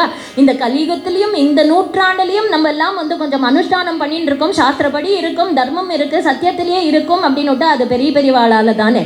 பெரிய பெரியவா வந்ததுனால தான் இன்னும் வேதம் இருக்கு, தர்மம் இருக்கு, சாஸ்திரம் இருக்கு. பெரியவா அவதாரம் பண்ணலை அப்படின்னுட்டா வேதம் எங்க, தர்மம் எங்க, சாஸ்திரம் எங்க? அப்ப பெரியவாளுடைய அவதார நோக்கம் நம்மளுடைய தர்மம், அந்த வேதம் சாஸ்திரம் அதெல்லாம் ரட்சிக்கிறதுக்காகவே மகா பெரியவா அவதாரம் பண்ணினாலியா. பெரியவாளுடைய சரித்திரம் அப்படின்னு சொன்னாலோ இல்லை மகாத்மியம் அப்படின்னு சொன்னாலும் பெரியவா வந்து அவ்வளவு ஒரு சுலபனாக இருந்தா. அந்த பீட்டத்தில் வந்து கௌரவமாக உட்கார்ந்து இருந்தாலும் கூட அப்பேற்பட்ட ஒரு சௌலபியம் அவளிடத்துல நம்மளுடைய மனசு அப்படி ஆக்கர்ஷிக்கிறது இல்லையா. அதுக்கு காரணம் என்ன அப்படின்னுட்டா அவ்வளவு சுலபனாக இருந்தா. சுலபன் அப்படின்னுட்டா அவள் நம்மளை பார்க்குறாளா, நம்மளோட பேசுகிறாளா, நம்மளை கவனிச்சுட்டே இருக்காளா அப்படிங்கிறதெல்லாம் வந்து சௌலபியம் இல்லை. நம்மளுடைய மனசு அவளோட இடத்துல ஈடுபடுறது இல்லையா, அது அவளுடைய சௌலபியம் தானே காரணம். இந்த லோகத்தில் வந்து யாரை மகான்னு ஒத்துக்கிறாளோ இல்லையோ, மகா பெரிவாளை வந்து மகான் இல்லைன்னு சொல்கிறவா ஒருத்தர் கூட கிடையாது. ஏன்னா எந்த அவதாரத்திலையும் வந்து ஜனங்களுக்கு வந்து சந்தேகம் வரும். ஆனால் சாதாரண ஜனங்கள் வந்து ராமாவதாரம் பிடிக்கலை அப்படின்னு யாருமே சொல்ல மாட்டா. காரணம் என்ன அப்படின்னு சொன்னால், பகவான் வந்து அந்த தர்மத்துக்காகவும் சத்தியத்துக்காகவும் அப்பேற்பட்ட ஒரு தியாகம் பண்ணினா இல்லையா. ஒவ்வொரு கட்டத்திலையும் பதே பதே ராமாயணத்தை நம்ம பார்த்துட்டு வரும்போது நம்முடைய சத்குருநாதர் வந்து சொல்லுவார், ராமாயணம் சொல்லும்போது சொல்லுவார், ராமாயணம் சாமானிய ஜனங்களுக்கு கூட புரியும். காரணம் என்ன அப்படின்னுட்டா, ராமாயணம் வந்து பெரிய பெரியவாளுடைய சரித்திரம் மாதிரி. அது பெரிய பெரியவாள் எப்படி வேதம், தர்மம், சாஸ்திரம், சத்தியம் அப்படின்னு பதே பதே பதே தர்மத்தை காண்பிச்சுட்டே வந்தாலும் அந்த மாதிரி ராமர் வந்து தர்மத்தை காண்பிச்சுட்டே வரா. பெரியவா என்ன சொல்றா, பிராத்த ஸ்நானம் பண்ணு, அனுஷ்டானம் பண்ணு, அம்பாளுக்கு பூஜை பண்ணு, மடியாரு, ஆச்சாரமாரு, சத்தியத்தை பேசு, தர்மத்தின் வழியில வாழ்க்கையை நடத்து அப்படின்னு சொல்லும்போது அது நமக்கு வந்து புரியாத விஷயம் எதுவுமே இல்லையே. அந்த மாதிரி மகா பெரிவாளுடைய சரித்திரம் மாதிரி ராமாயணம், ராமாயணம் மாதிரி தான் மகா பெரிவாளுடைய சரித்திரம். ஏன்னா அப்படி வந்து பகவான் எப்படி தர்மம் தர்மம் தர்மம்னு அப்படி கட்டி காத்தாரோ அந்த மாதிரி பெரிவாளுடைய அப்பேற்பட்ட ஒரு திவ்ய சரித்திரம் பெரிவாளுடைய சரித்திரம். பெரிவாளுடைய அவதாரம் வந்து விழுப்புரத்துல தான் ஏற்பட்டது. அவளுடைய பூர்வாசிரமம், அம்மானுடைய பெயர் மகாலட்சுமி, அப்பானுடைய பெயர் சுப்பிரமணிய சாஸ்திரிகள் அப்படின்னு பெயர். இந்த தம்பதிகளுக்கு வந்து முதல்ல ஒரு குழந்தை, அந்த குழந்தைக்கு வந்து கணபதி அப்படின்னு பெயர் வச்சா. இவாளுடைய 2வது குழந்தை தான் பெரியவா அவதாரம் பண்ண போறா. பெரியவாளுடைய அவதாரத்துக்கு சில வருஷங்கள் ஆச்சு. முதல் குழந்தைக்கு அப்புறம் அவளுக்கு பகுகாலங்கள் அவளுக்கு குழந்தை இல்லை, ரொம்ப தபஸ் இருந்து பிறந்த குழந்தை பெரியவா. அப்படி 2வது குழந்தை அவளுக்கு வந்து பிறந்த உடனே 1894 மே மாதம் 20ஆம் தேதி, ஜெய வருஷம் வைகாசி மாதம் 8ஆம் தேதி அனுராதா நட்சத்திரத்தில் பெரியவாளுடைய அவதாரம். விழுப்புரத்தில் வந்து சுப்பிரமணிய சாஸ்திரிகள் வந்து என்னவா உத்தியோகம் பார்த்துட்டு இருக்கார் அப்படின்னா, அந்த வித்யாசாலைகளுக்கெல்லாம் மேற்பார்வையாளராக அவர் இருந்துருக்கார். அப்போதான் பெரியவாளுடைய அவதாரம் ஏற்படுறது. அவளுடைய குலதெய்வம் வந்து சுவாமிமலையில் இருக்கக்கூடிய சுவாமிநாதன். அதனால இந்த குழந்தைக்கு வந்து சுவாமிநாதன் தான் பெரியவாளுடைய பூர்வாசிரம பெயர் சுவாமிநாதன். இங்கே பாருங்க எப்படி அமையிறது. அண்ணாக்கு வந்து அண்ணாசாமி பேரா போயிடுது, தம்பிக்கு வந்து தம்பி சாமி பேரா போயிடுது. அவர் கணபதி, இவர் வந்து சுவாமிநாதன் அப்படின்னு ஆயிடுது. குழந்தைக்கு ஜாதகாதி நாமகரணங்கள் எல்லாம் பண்ணி வச்சார். ரொம்ப செல்லம் இந்த சுவாமிநாதன் அம்மா அப்பாக்கு. ஏன்னா தபஸ் இருந்து பகுகாலங்கள் கழிச்சு பிறந்த குழந்தை இல்லையா. குழந்தை நாளொருமேனி பொழுது ஒரு வண்ணமாக வளர்ந்துட்டு வர குழந்தை வந்து இந்த சுவாமிநாதன் வந்து பள்ளிக்கூடத்துக்கு வந்து 8 வயசு வரைக்கும் போகவே இல்லையா. ஆனால் அப்பாவே வந்து கிரகத்திலேயே வந்து எல்லாம் சொல்லி கொடுக்குறார். விளையும் பயிர் முளையிலே அப்படின்னு சொல்லுவா இல்லையா. ஏக்கச்சந்த கிராகி ஸ்ரீராமச்சந்திர பிரபுனுடைய அந்த ராமாயணத்தை பார்க்கும்போது வசிஷ்டர் வந்து ஒரு பாடம் சொல்லி ஒரு தடவை சொல்லிட்டார் அப்படின்னுட்டா அது ஏக்கச்சந்த கிராகி அப்படியே மனசில் பதிச்சுருவாராம் ராமர். அப்புறம் வசிஷ்டாச்சாரியாளுக்கு சந்தேகம் வந்ததுன்னா, டே அப்பா அது அன்னைக்கு நான் என்ன விளக்கம் சொன்னேன், அதுக்கு என்ன வியாக்கியானம் சொன்னேன், நீ கொஞ்சம் சொல்ல அப்படின்னா ராமர் அந்த அப்படியே ஒப்பிப்பாராம். அது மாதிரி பெரியவா ஏக்கச்சந்த கிராகி, அவள் ஒரு தடவை அப்பா சொல்லி கொடுத்தாச்சு அப்படின்னுட்டா மனசில் கிரகிச்சுடுவா. அப்பேற்பட்டவர். சங்கீதத்தில் ரொம்ப ஆர்வம் ஜாஸ்தி. இதெல்லாம் பால விஷயங்கள் எல்லாம் நமக்கு பெரும்பாலும் எல்லாருக்கும் தெரிஞ்சிருக்கும். இது மடமடான்னு பார்த்துட்டு போகலாம். அப்படி ஏக்கச்சந்த கிராகி சங்கீதத்தில் வந்து ரொம்ப ஆர்வம் ஜாஸ்தி. அப்பாவே சங்கீதமும் சொல்லி கொடுக்குறார். அம்மா வந்து அவளுடைய பங்குக்கு வந்து அந்த ஸ்தோத்திர பாட்டங்கள் எல்லாம் சொல்லி கொடுக்க இப்படி குழந்தை வளர்ந்துட்டே வரார். அப்படி வரும்போது சுப்பிரமணிய சாஸ்திரிகளுக்கு வந்து திண்டிவனத்துக்கு வந்து மாத்தலாகி அவர் வந்து வித்யாசாலைக்கு மேற்பார்வையாளராக வந்துட்டார். இப்போ முதல்ல 8 வயசு ஆயிடுத்து. குழந்தை வந்து பள்ளிக்கூடத்துக்கு போகிறான். அமெரிக்கன் மிஷன் ஹை ஸ்கூல் அப்படின்ற ஒரு ஸ்கூலுக்கு போகிறார். படித்ததும் பெரியவா அப்படி படித்தாலும், ஏன்னா சர்வஜர் இல்லையா. பாடம் படிக்கிறதுல படிப்பில் முதலிடம், பைபிளில் என்ன இருக்குன்னு சொல்கிறதுல முதலிடம், ஷேக்ஸ்பியர் நாடகத்தில் முதலிடம், எல்லாத்துலேயும் முதல் பரிசு பெரியவாளுக்கு தான். அப்பேற்பட்ட சர்வஜர். அவர் படிக்கிறத பற்றி கேட்பானே. மகான்களுடைய சரித்திரங்களை பார்க்கும்போது நம்முடைய சத்குருநாதர் சொல்லுவார், அவளுடைய குழந்தை பருவத்தில் அவள் பண்ணக்கூடிய பால லீலைகள் எல்லாம் லோக விலட்சணமாக இருக்கும். எந்த மகானுடைய சரித்திரத்தை எடுத்து பார்த்தாலும் அப்படிதான் இருக்கும்னு நம்முடைய சத்குருநாதர் சொல்லுவார். அப்படி பார்த்துன்னு வரும்போது சுவாமிநாதனுடைய பால லீலைகளும் அப்படி லோக விலட்சணமாக தான் இருக்குது. இந்த குழந்தை வந்து ஒரு நாள் என்ன பண்ணினா, பின்னாடி வந்து பல் தேய்க்கிறதுக்காக போகிறான் சுவாமிநாதன். அப்படி போகும்போது அந்த குழந்தை பள்ளிக்கூடத்துக்கு போகணும் நேரமாச்சு. பல் தேய்க்க போன குழந்தை இன்னும் வரலையேன்னு அம்மா வந்து பார்த்துட்டே இருக்கா. நேராக பின்னாடி தோட்டத்தில் வந்து பார்க்குறா. இந்த குழந்தை ஏதோ பல்ல தேய்ச்சின்னு எதையோ பார்த்துட்டே இருக்கானோ. அம்மா வந்து ஓடி வந்து சொல்கிறா, டே சுவாமிநாதா, குழந்தை ஸ்கூலுக்கு பள்ளிக்கூடத்துக்கு நேரமாகிறது, கிளம்பணும், நீ என்ன இங்கே நின்றுட்டு வேடிக்கை பார்த்துட்டு இருக்க? அம்மா அங்கே பாரு. என்னடா பார்க்கணும்? அந்த மரநாயை பார்த்தியா அப்படின்னு. என்ன அந்த மரநாய்க்கு என்ன இப்போ? அது அந்த டப்பா உள்ள அது தலையை விட்டுட்டு இப்படி அப்படி அதை உருட்டுன்னு இருக்கு பார்த்தியா அப்படின்னு சொன்னாங்க. அதில் பார்க்கறதுக்கு என்னடா இருக்குது? பள்ளிக்கூடத்துக்கு நேரமாகிறது, சீக்கிரம் வா. இல்லைம்மா நீ அதை பாரு, நேற்று அம்மா வந்து கொஞ்சம் வெல்லம் இடிச்சேன்னா அந்த வெல்லம் வந்து அந்த டப்பாவில் கொஞ்சம் ஒட்டின்னு இருக்கு, அதை வந்து நக்கிறதுக்காக அதை வந்து அது வாயை வந்து அது உள்ளே விட்டுருக்குடா, அதில் பார்க்கறதுக்கு என்ன இருக்குது, மடமடான்னு கிளம்பணும் ஸ்கூலுக்கு வா அப்படின்னு. இல்லைம்மா அதை பாரு, அதுலேருந்து நீ ஒரு பாடம் ஒன்று கற்றுண்டியா அப்படின்னா. என்னடா இதுலேருந்து என்னத்தை பாடம் கற்றுக்கிறது அப்படின்னுட்டா, நீ பாடத்தை கற்றுக்கலையா? என்ன பாடம் அப்படின்னா, இதுலேருந்து நம்ம வாழ்க்கையில் ஆசையே படக்கூடாது அப்படின்ற ஒரு பாடத்தை நீ கற்றுக்கலையா அப்படின்னா, ஆசை அருமீன்கள் ஆசை அருமீன்கள் ஈசனோடாகினும் ஆசை அருமீன்கள் ஆசை கடலில் விழுந்தோம், அறிவு கறிவை இழந்தோம். கோபாலகிருஷ்ண பாரதிகள் பாடுறாரு இல்லையா, ஆசை கடல்ல விழுந்துட்டோம் அப்படின்னு. அந்த மாதிரி இந்த குழந்தை 8 வயசு குழந்தை அம்மாவுக்கு வந்து சொல்றான், அம்மா இதுலேருந்து ஒரு பாடத்தை நீ கத்துக்கலையா? என்ன பாடம் அப்படின்னா, உலகத்துல வந்து நம்ம ஆசையே படக்கூடாது அப்படின்ற ஒரு பாடத்தை நீ கத்துக்கலையாம்மா? ஒரு சின்ன குழந்தை சொல்லக்கூடிய ஒரு விஷயமா இது. அப்படி வந்து அவ ஒரு இடத்துலையும் வந்து இந்த மாதிரி சம்பவங்கள் மூலமா அவ அவதார புருஷான்னு நமக்கு காண்பிச்சுட்டே வர. கிரமமா வந்து தகப்பனார் குழந்தைக்கு வந்து உபநயனம் பண்ணி வச்சுட்டார். நம்ம சம்பிரதாயத்துல வந்து உபநயனம் பண்ணியாச்சு அப்படின்னுட்டா முதல்ல நம்ம குருநாதரை போய் தரிசனம் பண்றது அப்படிங்கிறது நம்மளுடைய சம்பிரதாயம். இப்போ அந்த காமகோட்டி பீட்டத்துல வந்து யாரு பீட்டாதிபதியாக இருக்கா அப்படின்னா 66வது பீட்டாதிபதி அந்த பெரியவாளுக்கு சந்திரசேகரேந்திர சரஸ்வதி சுவாமிகள் அப்படின்னு தான் அவளுக்கு திருநாமம். அவ வந்து திண்டிவனத்துக்கு பக்கத்துல இருக்கக்கூடிய பெருமுக்கல் அப்படின்ற கிராமத்துல அவளுக்கு முகாம். பெரியவா வந்து சந்திரமௌலீஸ்வரர் பூஜை பண்ணிட்டு இருக்கா. இந்த சுப்பிரமணிய சாஸ்திரிகள் தன் குடும்பத்தோட சுவாமிநாதையும் அழைச்சி கொண்டு குருநாதரை தரிசனம் பண்ணி வைக்கிறதுக்காக சுவாமிநாதனை அழைச்சிட்டு வரார். இப்படி வரும்போது அந்த இடத்துல சுவாமிநாதன் அந்த குழந்தை பிரவேசிக்கும் போதே இத்தனாம் பெரிய கூட்டத்துல சந்திரமௌலீஸ்வரர் பூஜை பண்ணிட்டு இருக்கக்கூடிய குருநாதருடைய பார்வை முதல்ல அந்த குழந்தை மேலதான் விழுந்துதான். அந்த குழந்தைய பார்த்துட்டார். அப்படி ஒரு தேஜஸ், அப்படி ஒரு முக தேஜஸ் ஜெகஜோதியான இருக்கான்னு இந்த குழந்தை பார்த்ததும் வந்திருக்கிறது யாருன்னு அவருக்கு தெரிஞ்சிருது. உடனே பரிபூர்ணமா கட்டாட்சம் பண்ணிட்டார் தன்னுடைய பார்வையினால. கட்டாட்சம் பண்ணின அடுத்த க்ஷணம் மனசுல சங்கல்பிச்சுட்டார், நமக்கு அடுத்தது இவன் தான் அப்படின்னு சங்கல்பிச்சுட்டாரே தவிர அது தன்னுடைய திருவாயினால அவர் வந்து வெளியில சொல்லல. காரணம் என்ன அப்படின்னுட்டா, இப்படி ஒரு முக்கியமான விஷயங்கள் தேவ ரகசியங்கள் எல்லாம் பட்டுன்னு போட்டு உடைச்சிடக்கூடாது இல்லையா. அதுக்கு எந்தெந்த சந்தர்ப்பம் வரணுமோ தக்க சமயத்துல அதை கொஞ்சம் கொஞ்சம் சொன்னாதானே அது வந்து பெருமையா இருக்கும். அதோடு மட்டும் இல்லை, இந்த குழந்தை வந்து அம்மா அப்பா எப்படி வளர்த்துட்டு இருக்கா, அது மேலே காத்துப்படாத கூட அப்படி வந்து செல்லமாக வளர்த்துட்டு இருக்கா. அவாகிட்ட போய் உன் குழந்தைய கூட நான் மொட்டை அடிச்சிடுறேன்னு சொன்னால் நாளைக்கு அவள் மட்டத்துக்கு வருவாளோ? வரமாட்டாளே. அதனால இந்த குழந்தை வந்து மட்டத்துக்கு வந்துட்டு போயிட்டு இருக்கட்டும் அப்படின்னு நினைச்சா குருநாதர். அதனால வாயை திறந்து அம்மா அப்பாவின் இடத்துல அவர் சொல்லவே இல்லை. ஆனால் மனசளவுல தீர்மானம் பண்ணிட்டார். என்ன அப்படின்னா, நமக்கு அடுத்தது இவன் தான் அப்படின்னு தீர்மானம் பண்ணிட்டார். காரணம் என்ன அப்படின்னா, குருநாத்தாள் மகான்கள் அவ மனசுல குருநாதர் வந்து சங்கல்பிச்சார் அப்படின்னுட்டு அதுதானே சத்திய சங்கல்பம். இவா என்ன சங்கல்பிக்கிறாளோ அது நடக்காது, குருநாதர் என்ன சங்கல்பிக்கிறாரோ அதுதான் நடக்கும். காரணம் என்ன அப்படின்னுட்டா, குருநாதருடைய பார்வையில ஒருத்தர் விழுந்தாச்சு அப்படின்னுட்டா அவளால தப்பிக்க முடியுமோ? வீழ்ந்தவரும் மீண்டதுதான் உண்டோ,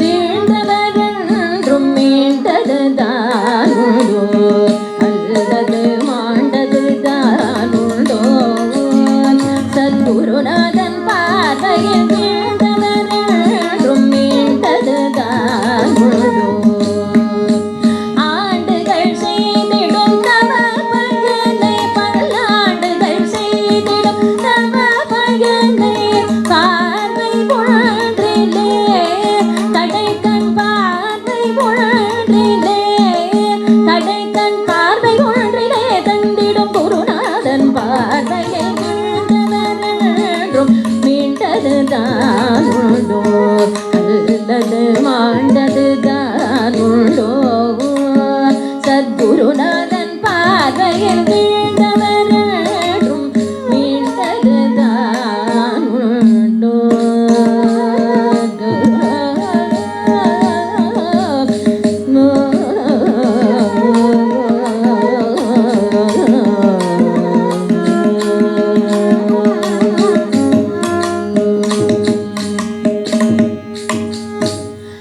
இப்படி குருநாதர் வந்து தன்னுடைய மனசுல வந்து சங்கல்பிச்சுட்டார். உபநயனம் ஆயிடுது இந்த சுவாமிநாதனுக்கு. அவ அண்ணா கணபதி இருக்கார் இல்லையா, ஒரு நாள் சொன்னார், இந்த சுவாமிநாதன் எப்படியோ ஏதோ உட்காந்துட்டு விளையாடின்னு இருக்கான். அண்ணா நேராக அங்கேருந்து வந்தார். டே சுவாமிநாதா, உனக்கு வந்து பூனல் எல்லாம் போட்டாச்சு, சந்தியாவந்தனத்துக்கு வந்து காலம் அதிக்கிரமிச்சுட்டு இருக்கு, நேரம் ஆயின்னு இருக்கு, நீ இன்னும் சந்தியாவந்தனம் வந்து பண்ணாத, நீ விளையாடின்னு இருக்கியே அப்படின்னாரு அவர். அண்ணா, என்னை பற்றி தெரியாத நீ பேசாத, உன்னை பற்றி என்னடா எனக்கு தெரிஞ்சுக்க வேண்டி இருக்கு அப்படின்னு அண்ணா சொன்னது தான் அடுத்த க்ஷணம் அவருடைய திருமேனியில் வந்து அப்படியே விபூதி தாரணங்கள் எல்லாம் தானாக ஏற்படுறதாம்.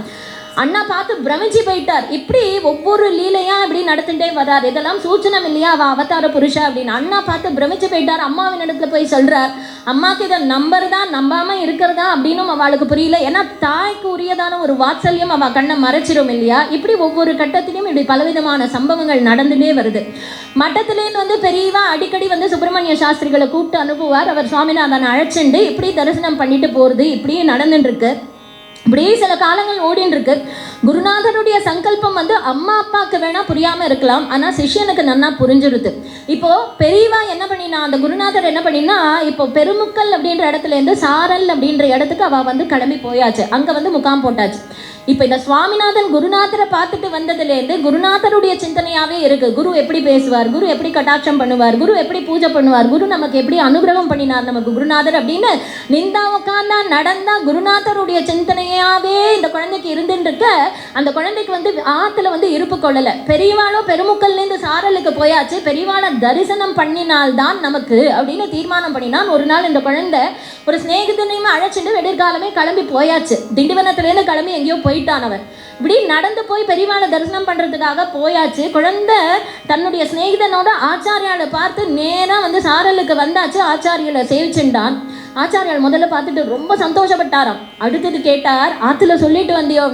இல்லை, எனக்கு என்னமோ உங்களை பார்க்கணும்னு தோணிட்டு அதனால ஆற்றுல சொல்லாத கொள்ளாத நான் வந்துட்டேன். அது இன்னும் அவருக்கு ரொம்ப சந்தோஷமா. ஏன்னா ஆற்றுல வந்து ஆற்றை விட்டுட்டு ஓடி வர குழந்தை தானே அவளுக்கு வேணும், அதுதானே அவளுக்கு வேணும். ஆனால் அடுத்த க்ஷணம் என்ன பண்ணினா, ஆச்சாரியா ஒருத்தர் வந்து அனுப்பிச்சாராம் மட்டத்துலேருந்து, நீ போய் அவள் அம்மா அப்பாவுக்கு வந்து செய்தியை சொல்லிட்டு வா. அங்கேருந்து மட்டத்துலேருந்து ஒருத்தர் ஓடி வந்துட்டு இருக்காரு. அதுக்குள்ளே இங்கே வந்து ஒரே கலைவரம் திண்டிவனம் பூரா அம்மா அப்பா தேடின்னு இருக்கா. ஸோ குழந்தைய காணும் அப்படின்னுட்டா அவளுக்கு எப்படி இருக்கும்? ஒரு ஸ்நேகிதானுடைய வீடா போய் தேடி தேடி பார்த்தா இன்னொரு பையனையும் சேர்ந்து காணும். கிருஷ்ணசுவாமின்னு ஒரு ஸ்நேகிதன் இவருக்கு, 2 பேருமா தானே சேர்ந்து கிளம்பி போயிருக்கா. அவனையும் காணும் இவனையும் காணும் அப்படின்னா அவ ஒரே பரிதவிப்பு இவாளுக்கு. இப்படி தேடின்னு இருக்கும்போது திண்டிவனம் பூரா தேடியாச்சு. அப்போ அந்த மட்டத்திலேருந்து ஒருத்தர் வந்தார். இந்த மாதிரி 2 குழந்தைகள் வந்து மட்டத்துக்கு வந்திருக்கா, பெரியவாளை தரிசனம் பண்ணுறதுக்காக வந்திருக்கா, பெரியவா கிட்ட தான் இருக்கா, பெரியவா வந்து உங்களாண்ட சொல்லிட்டு வர சொன்னார். அப்போ தான் போன உயிர் திரும்பி வந்துதான் இவாளுக்கு. அதோட கூட இன்னொரு விஷயம் ஒன்று சொன்னார். என்ன அப்படின்னா, பெரியவா வந்து உங்களாண்ட சொல்ல சொன்னார், ஒரு 4 நாள் அந்த குழந்தைகளை வந்து கூட வச்சுட்டு அனுப்புறேன்னு சொல்லிட்டு வர சொன்னார். அப்படின்னா 4 நாள் எதுக்கு தங்க வச்சுட்டு அவள் வந்து அனுப்புறா அப்படின்னுட்டா, பிற்காலத்தில் இவள் வந்து சன்னியாச தீட்சை வாங்கிட்டு வரும்போது அவள் இருக்க போகிறதில்ல, அவள் சித்தியாயிட போகிறா. அப்போ குருநாதர் வந்து அதை உணர்ந்துட்டார். அதனால நம்ம வந்து இப்பவே இவனுக்கு பூர்ணமா அனுகிரகம் பண்ணிடணும் அப்படின்னு நினைச்சுட்டு ஒரு 4 நாள் நம்மளோட இருந்துட்டு போகட்டும். ஒரு கால் குருநாதர் நினைச்சாரோ என்னமோ நமக்கு வந்து அவனோட இருக்கக்கூடிய பாக்கியம் இருக்க போறது இல்லை அப்படின்னு அவர் நினைச்சாரோ என்னமோ 4 நாள் முடிஞ்சிருது. இந்த குழந்தை நேரம் அங்கேருந்து மட்டத்திலேருந்து வீட்டுக்கு வந்தான். வீட்டில் சூழ்நிலை எப்படி இருக்கும்? அப்பாவுக்கு ஒரே கவலை, இந்த பையனை வந்து நம்ம ஏகப்பட்ட படிப்பெல்லாம் படிக்க வச்சு பெரிய உத்தியோகம் அந்தஸ்து அப்படின்னு உட்காத்தி வைக்கணும்னு பார்த்தா இந்த பையன் பிள்ளையாண்ட வந்து மட்டத்தை பார்க்க ஓடுறதே இது, இவனை எப்படி படிக்க வைக்கிறது அப்படின்னு அவருக்கு ஒரு கவலை வந்துடுது. ஏன்னா நமக்கும் வந்து உத்தியோகம் மாத்தலாண்டே இருக்கிற மாதிரி ஒரு உத்தியோகமாக இருக்குது. இவனை சரியாக படிக்க வைக்க முடியலன்னா நமக்கு என்ன பண்ணுறது அப்படின்னு இவர் என்ன பண்ணினார், என்ன படிக்க வைக்கலாம் அப்படின்னு தீர்மானம் பண்ணணும் அப்படிங்கிறதுக்காக தன்னுடைய சிநேகிதாளை கூப்பிட்டு ஒரு கூட்டமாக அப்படி உட்காந்து இவர் பிரஸ்தாபிச்சுட்டு இருக்கார். அவளை எல்லாம் கேட்டுட்டு இருக்கார். அதில் ஒருத்தர் என்ன பண்ணினார், இங்கே தான் பக்கத்தில் வந்து ஒரு ஸ்ரீவித்யா உபாசகர் இருக்கார். அவருக்கு வந்து ஒரு 80-90 வயசு இருக்கும். அவர் ஜாதகங்கள் எல்லாம் அவர் நன்னா பார்ப்பார். எங்கள் ஆற்றுல ஏதாவது ஒரு முக்கியமான விஷயம் தீர்மானம் பண்ணணும் அப்படின்னுட்டா நாங்கள் அவளை தான் கேட்டு நாங்கள் தீர்மானம் பண்ணுவோம். நீங்கள் வேணால் சுவாமிநாதனுடைய ஜாதகத்தை வந்து எடுத்துகிட்டு போய் அவராண்ட காட்டுங்க, அவர் என்ன சொல்கிறாருன்னு பார்ப்போம். உடனே அந்த ஜாதகத்தை தூக்கிண்டு சுப்பிரமணிய சாஸ்திரிகள் போகிறார். சுவாமிநாதனுடைய ஜாதகத்தை எடுத்துண்டு அப்பேற்பட்டவர், அவரே பேர்பட்டவர் அந்த ஸ்ரீவித்யா உபாசகர் அப்படின்னா அவருக்கு ஒரு 90 வயசு, பெரியவர், அவர் ஆச்சாரசீலர், ரொம்ப அனுபவசாலி, அவருக்கே நிறைய சிஷ்ய பரம்பரை எல்லாம் இருக்கு. இவர் நேராக கொண்டு போய் சுவாமிநாதனுடைய அந்த ஜாதகத்தை நீட்டினார். அவர் பார்த்தாரோ இல்லையோ அவ்வளவுதான், அவர் வாய் அடைச்சி போயிட்டார். காரணம் என்ன அப்படின்னா, அந்த ஜாதகத்தை பார்த்ததும் அவருக்கு தெரிஞ்சு போயிடுது வந்திருக்கிறது யார் அப்படின்னா கிரி பிரியம் கங்காரரம், கிரி பிரியம் கங்காரரம், கிரி பிரியம் கங்காரரம், கிரி பிரியம் கங்காரரம், கணேசதாகம் கிருபாகரம், கிரி பிரியம்.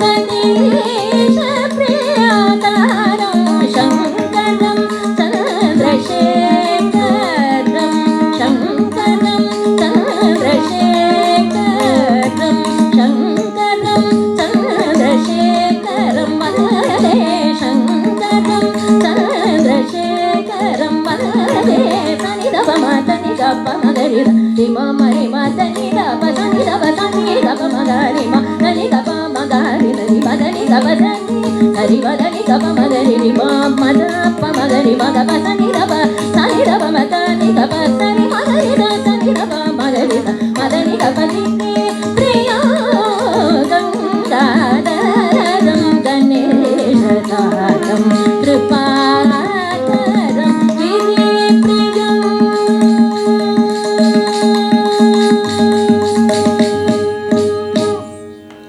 சுவாமிநாதனுடைய ஜாதகத்தை பார்த்தார், அவ்வளவுதான். அந்த ஸ்ரீவித்யா உபாசகர் வாயடிச்சு போயிட்டாராம். காரணம் என்ன அப்படின்னுட்டா, சாட்சாத் பரமேஸ்வரன் அப்படின்னு அவருக்கு தெரிஞ்சிருது. பரமேஸ்வரனுடைய ஜாதகத்தை பார்த்தா ஒரு ஜோசியக்காரரால் பேச முடியுமோ? அவர் வெக்கிச்சு போயிட்டார். அவதார புருஷர் அப்படின்னு தெரிஞ்சிருது, சாட்சாத் ஈஸ்வரன் அப்படின்னு அவருக்கு நன்னா புரிஞ்சிருது. சுப்பிரமணியா, நீ கவலையே படாத, இனிமேல் கவலைப்படுறதே விட்டுடு. காரணம் என்ன அப்படின்னா, இந்த குழந்தையினுடைய ஜாதகத்தை பார்த்தாலே தெரியுது, இவன் பெரிய சக்கரவர்த்தியா இருக்க போறான், பெரிய ராஜாக்களுக்கு உண்டான யோகங்கள் எல்லாம் இவனுக்கு இருக்கு, ராஜாவா இருக்க போறான் அப்படின்னு அவர் சொல்றார். ராஜானா என்ன ராஜா? ஒரு தேசத்துக்கு ராஜா கிடையாது, எதிராஜராக இருக்க போறார் அப்படிங்கறத அவர் சொல்லல, ஆனா சூச்சனம் பண்ணிட்டார். ஜாதக ரீதியா இவர் அவதாரம்னு தெரிஞ்சிருக்கு. அந்த பெரியவருக்கு ரேக சாஸ்திரம் எல்லாம் தெரியுமா. அவர் என்ன பண்ணினார், நாளைக்கு நீ ஒரு காரியம் பண்ணு, உன் குழந்தைய அழைச்சிண்டு வா அப்படின்னு சொல்றார். மறுநாள் காலமே சின்ன குழந்தை தானே, டிராயர் சக்கம் எல்லாம் போட்டுண்டு சுவாமிநாதன் சமத்து குட்டியா அப்பா கையெல்லாம் பிடிச்சிட்டு இவன் போறான். அப்பா எங்க கூட்டின்னு போறாரோ நம்ம போவோம் அப்படின்னு. இப்படி அவன் மன்னன் இருக்கான் கையை பிடிச்சிட்டு. அதுக்குள்ள இவருக்கு, இந்த பெரியவருக்கு ஒரு பரபரப்பு. நம்ம சொன்னோமே கூட்டின்னு வருவாரா, கூட்டின்னு வரலன்னா என்ன பண்றது, அந்த குழந்தைய பார்க்கணுமே நமக்கு அப்படின்னு இவர் குறுக்க நடுக்க நடந்துட்டே இருக்கார். மாவள தோரணம் எல்லாம் கட்டின்னு இருக்கா. கூட இருக்கிறவா இவரே ஒரு பெரிய சிஷ்ய பரம்பரை வச்சிருக்கார். அப்பேற்பட்டவர் இப்படி அலங்காரங்கள் எல்லாம் பண்ணிட்டு வந்தா குழந்தைய பார்க்கணுமே, எப்போ வருவாரோ இல்ல அழைச்சிட்டு வராம இருந்துட்டா என்ன பண்றதுன்னு இவருக்கு அதுக்குள்ள ஒரு தவிப்பு ஹிருதயத்துல. இப்படி இந்த குழந்தைய அழைச்சிட்டு அப்பா அந்த கையை பிடிச்சிட்டு இந்த குழந்தைய அழைச்சிட்டு அங்க அந்த இடத்துல நுழைஞ்சாரோ இல்லையோ, இவர் பெரிய உபாசகர், இவருக்கு 90 வயசு ஆயிடுத்து. இந்த குழந்தைய பார்த்தாரோ இல்லையோ எதுவும் யோசிக்கல. இவருக்கே ஒரு சிஷ்ய பரம்பரை இருக்கு, அப்பேற்பட்ட மகான்மை எல்லாரும் சொல்லிட்டு இருக்கா. இவர் என்ன பண்ணினார், இடுப்புல துண்டை கட்டின்றாரு, சாஷ்டாங்கமா அந்த குழந்தை காலில் விழுந்துட்டார். எல்லாரும் பார்க்கிறா, எதுக்கு இவர் அந்த குழந்தை காலில் விழறார் அப்படின்னு இவர் நமஸ்காரம் பண்ணிட்டு ஒரு லௌகீக வேஷத்துல வந்திருக்க இந்த குழந்தைய பார்த்துட்டார் இல்லையா. உடனே அந்த குழந்தைய அப்படின்னு அழைச்சிட்டு ஒரு நாற்காலியில உட்காத்தி வச்சுட்டு அந்த குழந்தையினுடைய அந்த திருவடியை பிடிச்சிட்டு ஓன்னு அழறாராம். மாமா, என் காலை ஏன் பிடிச்சிட்டு இருக்கேன், விட்டுடுங்க சுவாமி, அந்த குழந்தை காலை எதுக்கு பிடிச்சிட்டு இருக்கேன், விடுங்க சுவாமி, எதுக்கு பிடிச்சிட்டு இருக்கேன். அட போடா அசடு, இந்த குழந்தை காலை விடக்கூடிய காலாடா இது பிற்காலத்துல இவரை தரிசனம் பண்றதுக்கு பின்னாடி எத்தனை பேர் வரிசையில நிற்க போறா தெரியுமா, இவருடைய திருவடியை பிடிக்கிறதுக்காக. இது எப்பேற்பட்ட திருவடி தெரியுமா, இந்த திருவடியை பிடிச்சுட்டாலே நமக்கு எல்லாமே கிடைச்சிருமே, மோட்சத்துக்கே போயிடலாம்டா இந்த காலை பிடிச்சுண்டா அப்படிங்கிறார் அவர். வந்தவாளுக்கு புரியுமோ, இருக்கிறவாளுக்கு அவளுக்கு புரியல. உடனே தோ பார் அப்படின்னு அந்த குழந்தைய உட்காந்து வச்சிருக்காரு இல்லையா, அந்த 2 திருவடியும் இப்படி தூக்கி காண்பிக்கிறாராம். அந்த திருவடியில, இந்த திருவடியில பாருங்க எல்லாரும், இந்த சங்க ரேகை இருக்கு, சக்கர ரேகை இருக்கு. இதெல்லாம் யாருக்கு இருக்கும் தெரியுமா, அவதார புருஷாளுக்கு தான் இந்த ரேகைகள் எல்லாம் இருக்கும். அப்பேற்பட்ட அவதார புருஷாளுக்கு இருக்கக்கூடிய ரேகைகள் எல்லாம் இந்த குழந்தை திருவடியில இருக்கு பாருங்கோ. இவன் அப்பேற்பட்ட அவதார புருஷன் அப்படின்னு முதல்ல பெரிய பெரியவாளுக்கு பாத பூஜை பண்ணினவர் யார் அப்படின்னா அந்த ஸ்ரீவித்யா உபாசகர். அப்படியே கண்ணீர் தாரதாரியா பெருகிறது. அவர் திருவடியில விழறார். பெரியவா திருவடிக்கு அவர் பூஜை பண்றார், ஆனந்த கூத்தாடுறார், சந்தோஷப்படுறார். அப்பேற்பட்ட ஈஸ்வரனுக்கே பூஜை பண்ணக்கூடிய பாக்கியம் தனக்கு கிடைச்சதே அப்படின்னு அவர் சந்தோஷப்படுறார். முதல்ல அவர் தான் சொல்றார், இவர் அப்பேற்பட்ட அவதார புருஷன். அப்படி பலவிதமான வைபவங்கள் பெரிய பெரியவாளுடைய சரித்திரத்துல. ஒரு சமயம் இந்த சிதம்பரத்துல இளமையாக்கினார் கோவில் அப்படின்னு ஒரு கோவில் இருக்கு. அது என்ன கோவில் அப்படின்னா, அந்த கோவில்ல கும்பாபிஷேகம் நடக்கிறது. இப்போ சுப்பிரமணிய சாஸ்திரிகள் அந்த கோவில் கும்பாபிஷேகத்துக்கு போகணும். அது என்ன கோவில்னா திருநீலகண்ட நாயனார் சரித்திரம். அது நடந்த இடம். அது சிவபெருமானே ஒரு ஓட்டை கொடுத்துட்டு போறார் அந்த திருநீலகண்ட நாயனாருக்கு. அது ஒரு பெரிய சரித்திரம். அது நடந்த இடம், அது அந்த கோவில். அது அங்க கும்பாபிஷேகம் நடக்கிறதுக்கு இவர் அதை போய் பார்த்துட்டு வரணும்னு புறப்படுறார். இந்த குழந்தை அடம் பிடிக்கிறான், நானும் வரேன்ப்பா. சரி, இந்த குழந்தை ஆசைப்படுறதேன்னு இந்த குழந்தைய அழைச்சிட்டு போனார் இவர். மறுநாள் காலமே 5 மணிக்கு கும்பாபிஷேகம். இவர் என்ன பண்ணினார், இந்த குழந்தையை எழுப்பினார். இந்த குழந்தை எழுந்துக்கவே இல்லை. இவர் ரொம்ப ஆசைப்பட்டு வந்தானே, இவன் தூங்கி போயிட்டானே, இப்போ என்ன பண்ணுறது, சரி நம்ம போவோம், இவன் இங்கேயே இருக்கட்டும் அப்படின்னு விட்டுட்டு அவர் கிளம்பி போயிட்டார் கோவிலுக்கு. அங்கே போனால் இந்த குழந்தைங்க தூங்கிட்டே இருக்கான். ஏன் தூங்கிட்டு இருக்கான் எழுந்துக்கல அப்படின்னா, அங்கே போனால் கோவிலில் என்ன ஆயிருக்கு அப்படின்னுட்டா யாகசாலை வந்து பற்றி எரியறதான். அதனால எல்லாரும் அந்த செக்யூரிட்டிலாம் வந்து எல்லாரும் விரட்டிட்டு சொல்லிட்டா, இன்னைக்கு கும்பாபிஷேகம்லாம் இல்லை, யாகசாலை பற்றி எரியறது, எல்லாம் திரும்பி போகும்னு எல்லாரையும் அனுப்பிச்சிட்டார். இவர் மறுபடியும் 6 மணிக்கு திரும்பி வந்தார். அப்போ இந்த குழந்தை மெதுவாக எழுந்து, அப்பா யாகசாலை எல்லாம் நன்னா பற்றி எரிஞ்சுதாப்பா அப்படின்னு கேட்குறானாம் இந்த குழந்தை. இவருக்கு பகீருங்கிறது இவனுக்கு எப்படி தெரியும்? யாராவது இவனிடத்துல வந்து சொன்னாலா இந்த மாதிரி யாகசாலை எரியறது அப்படின்னு?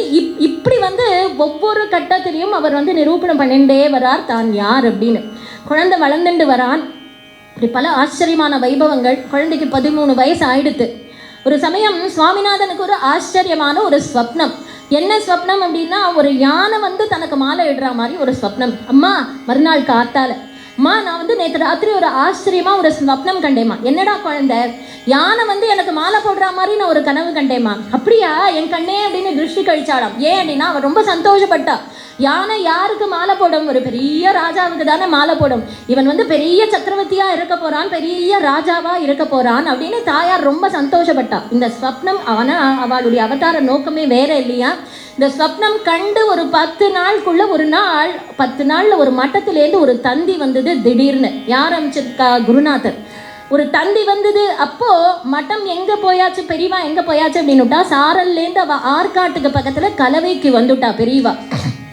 அப்பா ஊர்ல இல்லை, சுப்பிரமணிய சாஸ்திரிகள். குழந்தை சுவாமிநாதனை உடனே அழைச்சிட்டு வரும்படி ஒரு உத்தரவு, ஒரு தந்தி வந்திருக்கு. அப்பாவோ ஊர்ல இல்லை, அம்மா மட்டும்தான் இருக்கா. அவளுக்கு என்ன பண்றதுன்னு தெரியல. ஊர்ல இருக்கிறவெல்லாம் அப்பெல்லாம் தந்தினா ஒரே அமக்களம் இல்லையா. இப்படி ஒரு தந்தி வந்திருக்கு, பெரியவா வந்து அனுப்பிச்சிருக்கா, நீ உடனே புறப்பட்டு போ அப்படின்னு சொன்னதும் குழந்தைகளை அழைச்சிட்டு, முக்கியமா சுவாமிநாதனை அழைச்சிட்டு அம்மா வந்து புறப்பட்டு வரா. வரும்போது அவ எப்படி வரா அப்படின்னா, காஞ்சிபுரத்துக்கு வந்துட்டு காஞ்சிபுரத்துலேருந்து அவ வந்து கலவைக்கு போறா. இவ காஞ்சிபுரத்துக்கு வந்து இங்கேருந்து கலவைக்கு அவ புறப்படுறதுக்குள்ள அங்க பரமகுரு வந்து சித்தி ஆயிட்டார். அவ சித்தி ஆயிட்டா. அதுக்காக தானே 4 நாள் அவ வச்சிருந்தா குழந்தைய தன்னோட. அவ எதுக்கு தந்தி அனுப்பிச்சா அப்படின்னுட்டா, அவளுக்கு வந்து தெரிஞ்சுருத்து தான் சித்தி ஆக போறோம் அப்படின்னு. அதனால உடனே சுப்பிரமணிய சாஸ்திரிகள் இடத்துல தெரிவிச்சு சுவாமிநாதன் அழைச்சிட்டு வந்து இந்த பீட்டாதிபத்தியத்தை அவனிடத்துல ஒப்படைச்சிட்டு நம்ம சித்தி ஆகணும் அப்படின்னு அவ சங்கல்பிச்சா. ஆனா அம்பாளுடைய சங்கல்பம் வேறையா இருந்தது. இவா சங்கல்பிச்சது வந்து என்ன ஆச்சு அப்படின்னுட்டா, சுவாமிநாதன் வர்றதுக்குள்ள பரமகுரு சித்தி ஆயிட்டார். அம்பாளுடைய சங்கல்பம் வேற அப்படின்னு நம்ம சொன்னோம் இல்லையா. சுவாமிநாதன் வர்றதுக்குள்ள இவா சித்தி ஆயிட்டா அப்படின்னா, மட்டத்துல இருக்கிறவாலாம் பார்த்தா மட்டத்துல வந்து சுவாமிகள் இல்லாம இருக்கக்கூடாது அப்படின்ற காரணத்தினால உடனே பரமகுருவுக்கு வந்து அத்தியந்தமா கைங்கரியம் பண்ணக்கூடிய ஒரு வேத வித்து லக்ஷ்மிகாந்தன் அப்படின்னு பெயர். அவருக்கு வந்து சன்னியாச தீட்சை கொடுத்து அவளை வந்து 67வது பீட்டாதிபதியாக நியமனம் பண்ணிட்டா. அவளுக்கு வந்து மகாதேவேந்திர சரஸ்வதி சுவாமிகள் அப்படின்னு பெயர் வந்துருது. குருநாதர் சங்கல்பிச்சது ஒரு நாளும் பொய் போகாதுன்னு நம்ம சொன்னோமே. அப்ப இவர் வந்துட்டாரே, சுவாமிநாதனை தானே அவர் வந்து சங்கல்பிச்சிருந்தார். இப்ப என்ன பண்றது? இப்போ இவர் யோசிச்சார். யாரு? 67வது பீட்டாதிபதி நம்மளுடைய பரமகுருநாதர் நினைச்சது சுவாமிநாதனை. ஆனால் எதிர்ச்சியா வந்து அம்பாளுடைய சங்கல்பத்தினால மகாதேவேந்திர சரஸ்வதி சுவாமிகள் 67வது பீட்டாதிபதியாக வந்துட்டார். இப்போ இந்த பெரியவா என்ன நினைச்சா, நம்ம குரு சங்கல்பிச்சது சுவாமிநாதனை, நம்ம ஏதோ அம்பாள் சங்கல்பத்தினால நடுப்புற நம்ம வந்துட்டோம். ஒரு உத்தம சிஷ்யனுடைய கடமை என்ன அப்படின்னுட்டா, குருநாதர் என்ன நினைக்கிறாரோ, அவர் என்ன சங்கல்பிக்கிறாரோ அதை வந்து அதன்படி நம்ம நடந்துக்கணும் அப்படின்னு நினைச்சவர். நம்ம இந்த பீட்டத்துல உட்கார்ந்து இருந்தோமானால் குருநாதர் எதிர்பார்த்த மாதிரி சுவாமிநாதன் இந்த பீட்டத்துக்கு வர முடியாது. அதனால நம்மளும் இந்த பீட்டத்தை விட்டு கிளம்பிடுவோம் அப்படின்னு அவ பீட்ட ஆரோகணம் பண்ணி 8 நாளுக்குள்ள அவளும் சித்தி ஆயிட்டா. எப்பேற்பட்ட ஒரு சிஷ்யர் பாருங்க. 8 நாளுக்குள்ள அவளும் சித்தி ஆயிட்டா. இப்ப அவ சித்தி ஆகிறதுக்கு முன்னாடி அவ தந்தியெல்லாம் அனுப்பல. வாஸ்தவமா ஒருத்தர் ஆளே அனுப்பிச்சு சுவாமிநாதனை உடனே அழைச்சிட்டு வந்துடு அப்படின்னு விஷயத்த சொல்லி அவ வர்றதுக்குள்ள இவ சித்தி ஆயிட்டா. உத்தம சிஷ்யர் இல்லையா அவர் சித்தி ஆயிட்டார். இங்க வந்து சுவாமிநாதன் வந்து இங்க காஞ்சிபுரத்துல உட்கார்ந்து இருக்கார். கும்பிட போன தெய்வம் குறுக்க வந்தது அப்படின்னு சொல்லுவா இல்லையா. அந்த தேடின் வந்தவர் நல்ல வேலையா இவ காஞ்சிபுரத்துல இருக்கா அப்படின்னு தெரிஞ்சுட்டு உடனே சுவாமிநாதனை அழைச்சிட்டு போகணுமே. அம்மா ஒரு ஸ்திரீ தனியாக இருக்கும்போது இந்த விஷயத்த சொன்னால் அவளுக்கு அதிர்ச்சியாக இருக்கும் அப்படிங்கிறதுனால சுவாமிநாதனை வந்து தனியாக அழைச்சிட்டு போய் அவளை வந்து தனியாக ஒரு குதிரை வண்டியில் வந்து அழைச்சிட்டு போகிறா. இப்போ அம்மாவையும் மற்ற குழந்தைகளையும் ஒரு தனி வண்டி ஏற்பாடு பண்ணி நீங்கள் பின்னாடி வாங்குவோன்னு சொல்லி சுவாமிநாதனை ஒரு குதிரை வண்டியில் ஏற்பாடு பண்ணி அழைச்சிட்டு போகும்போது பெரியவாளே வந்து இந்த சம்பவம், இந்த அனுபவத்தை வந்து சொல்லிட்டு வரா. என்ன சொல்கிறான்னா, அன்னைக்கு என்ன வந்து காஞ்சிபுரத்துலேருந்து கலவைக்கு அழைச்சிட்டு போனா குதிரை வண்டியில் அழைச்சிட்டு போகும்போது எனக்கு மனசில் என்ன அப்படின்னா, ஏதோ ஒன்று நடக்கிறதுன்னு எனக்கு தெரிஞ்சுது, ஆனால் என்ன நடக்கிறதுன்னு எனக்கு புரியலை. என் மனசில் வந்து ஏதோ ஒரு திகில், ஒரு பக்கம் ஒரு பயம், என்ன நடக்க போகிறதோன்னு ஒரு ஆர்வம் வேற இருந்தது. ஒரு மிக்ஸ்டு ஃபீலிங் அப்படின்னு சொல்லுவா இல்லையா, அந்த மாதிரி இருந்தது. பெரியவா வந்து சொல்லிட்டு வரா. அப்போது எங்கள் அம்மா எனக்கு வந்து ஒன்று சொல்லி கொடுத்துருக்கா, ஒரு பாடம். சுவாமிநாதா, உனக்கு எப்பாவது பயமாக இருந்தது அப்படின்னுட்டா நீ ஒரு காரியம் பண்ணு. என்ன அப்படின்னா, ராம ராம ராம ராம ராம ராம ராம ராம ராம ராமய நிரோதி ராம ராம ராம ராம ராமய நிரோதி ராம ராம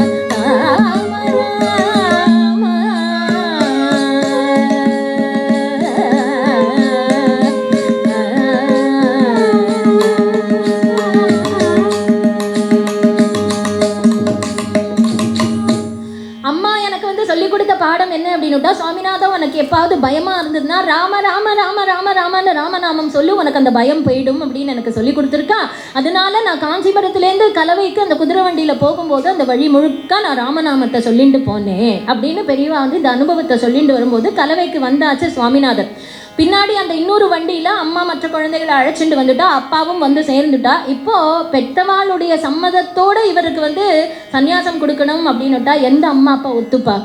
10 குழந்தை இருக்குது, சாப்பாட்டுக்கு சமப்பட்டு இருக்கா அப்படின்னாலும் கூட எனக்கு இந்த குழந்தை வேண்டாம் அப்படின்னு கொடுக்குறவா யாருமே இருக்க மாட்டாளே பெத்தவா. அப்போ அம்மாவை தான் சமாதானப்படுத்தவே முடியலையா, யாராலையும் முடியல. பெரியவா தான் சமாதானப்படுத்துகிறாராம். என்ன சொன்னார்?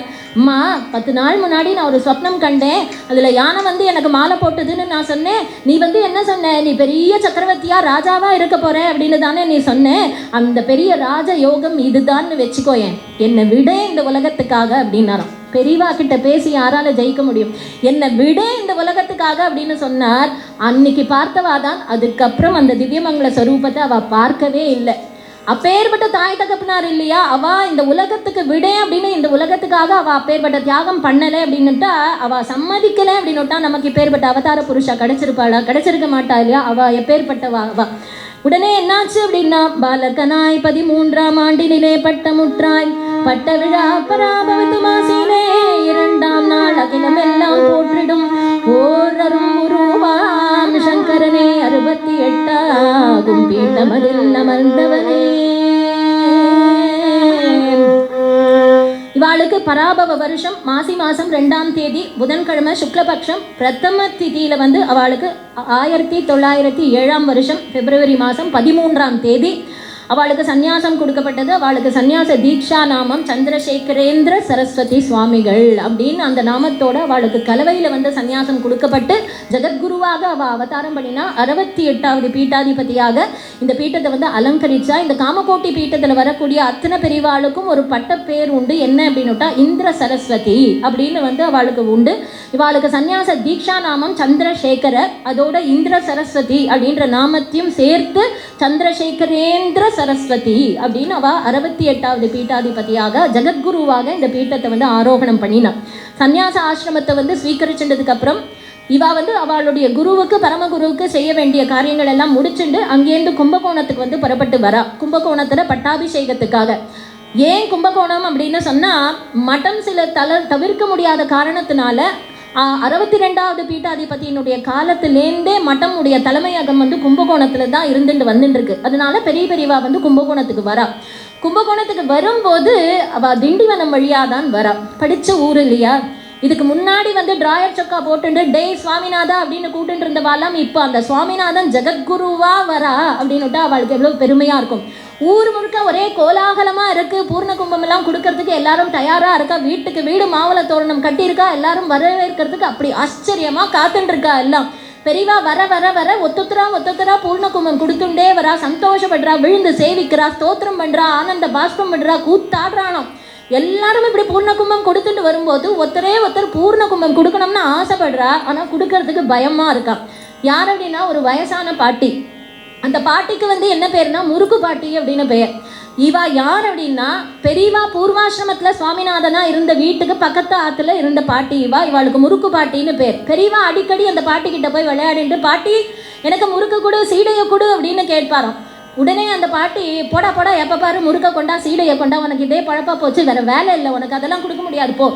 பாட்டி நீ கொடுக்கல அப்படின்னு விட்டா நான் அப்புறம் உங்கள் ஆற்றுக்கு வரவே மாட்டேன். வராட்டா என்ன, இப்போ யாரோ உனக்கு பூர்ண கும்பம் வச்சுட்டு காத்துட்டு இருக்கான்னு நீ நினைச்சிட்டு இருக்கியா, போடா நீ வேணா பாரேன் பாட்டி, ஒரு நாள் நான் ஆற்று வாசலில் நிற்க போகிறேன், நீ எனக்கு பூர்ண கும்பம் கொடுத்து வரவேற்க போகிற பாரு அப்படின்னு நான் இவன். அது சத்தியமாயிடுது. இன்னைக்கு இந்த பாட்டி பூர்ண கும்பம் தயாராக வச்சுன்னு இருக்கா. கொடுக்கறதா வேண்டாமான்னு மனசில் ஒரு தாபம், பயம்.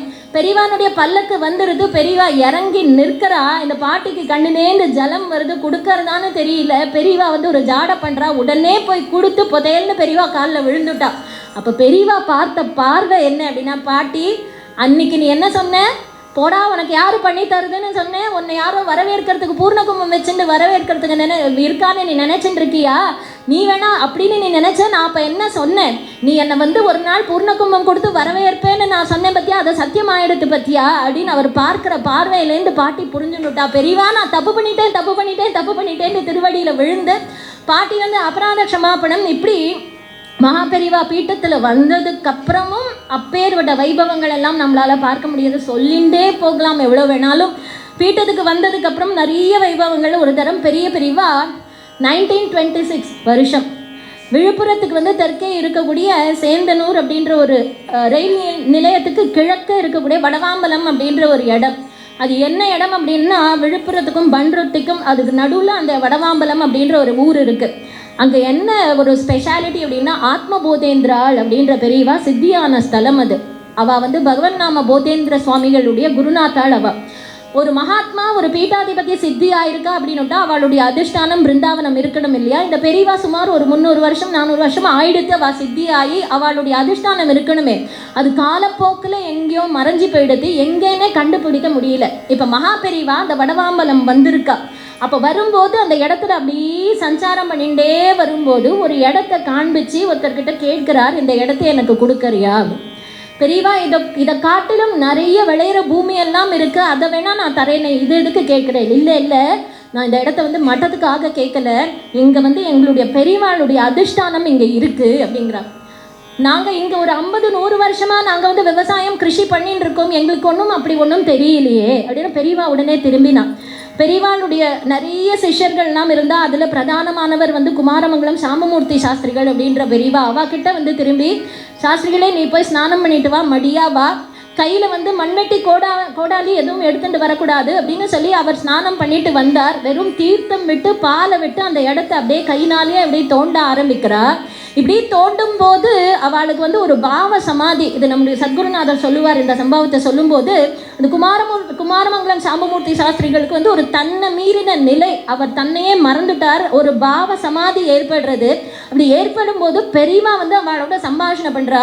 சாஸ்திரிகளே நீர் கீழே என்ன பார்க்கிறீர், கீழே ஒரு சன்னியாசி உட்காந்துட்டு இருக்கார், தண்ட கமண்டலத்தோடு உட்காந்துட்டு இருக்கார், நிறைய ருத்ராட்ச மாலையெல்லாம் தரிச்சுட்டு இருக்கார், அவர் கையில் ஒரு ஜபமாலை வச்சுட்டு இருக்கார். அவர் என்ன பண்ணுறார் அப்படின்னா, சாம்ப சதா சிவ சாம்ப சதா சிவ சாம்ப சதா சிவ சாம்ப சிவா சாம்ப சதா சிவ சாம்ப சதா சிவ சாம்ப சதா சிவ சாம்ப சிவா சாம்ப சதா சிவ சாம்ப சதா சிவ சாம்ப சதா சிவ சாம்ப சிவா அத்புத விக்கிரக அமராதீஸ்வர அகணித குணகண அமிர்த சிவா அத்புத விக்கிரக அமராதீஸ்வர அகணித குணகண அமிர்த சிவா ஆனந்தாமிருத ஆಶ್ರಿತ ரட்சக ஆத்மானந்த மகேஷ சிவா ஆனந்தாமிருத ஆಶ್ರಿತ ரட்சக ஆத்மானந்த மகேஷ சிவா ஹர சாம்ப சதா சிவ சாம்ப சதா சிவ சாம்ப சதா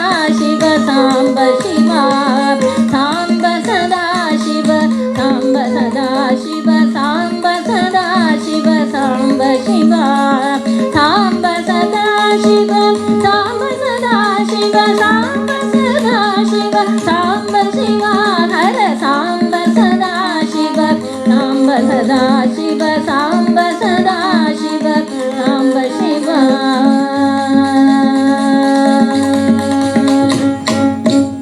இந்த சாஸ்திரிகள் வந்து சொல்றார், கீழே வந்து ஒரு பெரியவா உட்காந்துட்டு இருக்கா, தண்ட கமண்டலத்தோட உட்காந்துட்டு இருக்கா, ருத்ராட்சங்கள் எல்லாம் தாரணம் பண்ணிட்டு இருக்கா, கையில ஒரு ஜபமாலை வச்சுட்டு இருக்கா.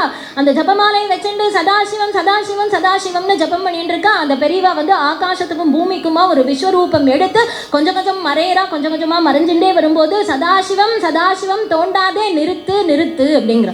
உடனே பெரியவா சொல்லிட்டா, நிறுத்திடுங்கோ, இதுக்கு மேலே தோண்டாதீங்கோ அப்படின்னுட்டா. அப்போ நம்முடைய குருநாதர் வந்து சொல்லுவார், இப்போ ஒரு ஜீவன் முக்தருடைய அதிஷ்டானம் ஒரு பிருந்தாவனம் இருக்குது அப்படின்னுட்டா, அந்த அதிஷ்டானத்தில் வந்து நம்ம வந்து நிவேதனம் பண்ணுறோம், பிரதட்சணம் பண்ணுறோம், நமஸ்காரம் பண்ணுறோம். அவள் வந்து சுமார் ஒரு 300-400 வருஷங்கள் ஆயிடுத்து அவள் சித்தி ஆகி. அப்போது இன்னும் அவர் வந்து உள்ளே உட்காந்துட்டு இருக்கார். அவர் மட்டும் இல்லை, அவளுடைய ஜீவித்த காலத்தில் அவளுக்கு யாரெல்லாம் ஆப்தாளாக இருந்தாலோ, அவளிடத்துல யார் பக்தியாக இருந்தாலோ அவெல்லாம் கூட வந்து வேத பாராயணம் பண்ணிட்டு இருக்காருன்னு இந்த சாஸ்திரிகள் சொல்கிறார். அவர் எதிர்த்தாப்புல உட்காந்துட்டு சில பேர் உபனிஷத் பாராயணம் பண்ணிட்டு இருக்கார் அப்படின்னு. அப்போது எதிர்த்தாப்புல சில பக்த கோட்டிகள் எல்லாம் உட்காந்துட்டு இருக்கா இல்லையா. அப்போ நம்முடைய குருநாதர் வந்து சொல்கிறார், ராமாயணத்தில் வந்து சபரி எங்கே போனா அப்படின்னு சொல்லும்போது வால்மீகி பகவான் என்ன சூச்சனம் பண்ணுறார் அப்படின்னா, சபரி வந்து கைலாசத்துக்கு போனாளானா கைலாசத்துக்கு போகலை, வைகுண்டத்துக்கு போனாளானா வைகுண்டத்துக்கு போகலை. எங்கே போனாள் அப்படின்னாட்டா தன்னுடைய குருநாதர் எங்கே போனாரோ அந்த உத்தம லோகத்துக்கு சபரி போனாள் அப்படின்னு கொண்டு முடிக்கும்போது, இப்போ இந்த பெரியவா வந்து அடியில் வந்து உட்காந்துருக்கா, அந்த அதிஷ்டானத்தில் உட்காந்துருக்கா. அந்த உபனிஷத் பாராயணம் பண்ணுறவாலாம் எங்கேருந்து வந்தா? பெரியவா வந்து அந்த ஜபமாலை வச்சு ஜபம் பண்ணிட்டு இருக்கா. இவாலாம் எதிர்த்தாப்புல உட்காந்துட்டு உபனிஷத் பாராயணம் பண்றாளே, அவ எங்கேருந்து வந்தா அப்படின்னுட்டா, அதுக்குள்ள அந்த ஒரு சாம்ராஜ்யத்தை வந்து ஸ்தாபிச்சுட்டு அவருடைய ஜீவித காலத்துல அவளிடத்துல யாரெல்லாம் பக்தியா இருந்தாலோ ஆப்தாளா இருந்தாலோ அவளையும் தன் கூடவே அழைச்சிட்டு போய் அவளுக்கு மறுபிறவி இல்லாதபடி எந்த ஒரு ஸ்திதியில இருந்தாலோ அந்த இவர் எந்த ஸ்திதியில இருந்தாரோ அதே ஸ்திதியில அவளையும் கூட கூட்டி வச்சுருக்கார் அப்படின்னுட்டா. குருநாதர் ஒரு உத்தம குருவை வந்து நம்ம ஆசிரியிச்சிட்டோம் அப்படின்னுட்டா அவர் வந்து நம்ம கையை பிடிச்சி அந்த மோட்ச சாம்ராஜ்யத்துக்கு அந்த குருநாதர் நம்மளை அழைச்சிட்டு போயிடுவார் அப்படிங்கிறது தான் இதனுடைய தத்துவார்த்தம் அப்படின்னு நம்முடைய சத்குருநாதர் சொல்லுவார். அப்படி பெரியவா அந்த இடத்துல 58வது பீட்டாதிபதியான ஆத்மபோதேந்திரா அப்படின்ற பெரியவாளுடைய அந்த அதிஷ்டானத்தை வந்து கண்டுபிடிச்சு அதுக்கப்புறம் அங்கே அந்த அதிஷ்டானத்தை வந்து அவள் நிர்மாணம் பண்ணினா அப்படின்னு ஆச்சரியமான சம்பவம், வைபவம் இது. அதுக்கு அடுத்தது நிறைய சொல்லிட்டு போகலாம். மும்பையை பற்றி சொல்லும்போது ஒன்று சொல்லுவா, மும்பையில் வந்து மகாலட்சுமி கோவில் வந்து ரொம்ப பிரசித்தியானது. அங்கே மகாலட்சுமியினுடைய அருள் அங்கே மும்பையில் இருக்கக்கூடிய அந்த வாசிகளுக்கு வந்து ஏராளமாக இருக்குது. மகாலட்சுமியினுடைய கட்டாட்சம் அவளுக்கு நிறைய இருக்கிறதுனால தான் அவள் வந்து பணத்துக்கே அவள் ரொம்ப கஷ்டப்படவே மாட்டாள். மகாலட்சுமி கட்டாட்சம் வந்து அங்கே தாண்டவம் ஆடுறது ஒரு சந்தர்ப்பம். பெரியவாள் வந்து என்ன பண்ணினா, அந்த மாதிரி சென்னையில் வந்து ஒரு கோவில் வந்து மகாலட்சுமி கோவில் ஏற்படுத்தணும், தமிழ்நாட்டில் இருக்கிறவாளும் நன்னா செல்வ செழிப்போடு இருக்கணும், மகாலட்சுமியினுடைய கட்டாட்சம் வேணும் அப்படின்னு பெரியவாளுடைய அத்தியந்த பக்தர் ஒருத்தர், அவருக்கு வந்து முக்கூர் லட்சுமி நரசிம்மாச்சாரியார் அப்படின்னு அவள் பேர். அவள் பெரியவாளிடத்துல வந்து பெரியவா அவளிடத்துல தெரிவித்து அவள் தான் வந்து அந்த பெசன் நகரில் வந்து அஷ்டலட்சுமி கோவில் இருக்கு இல்லையா, அதை வந்து நிர்மாணம் பண்ணி அந்த கோவிலை கட்டினவா.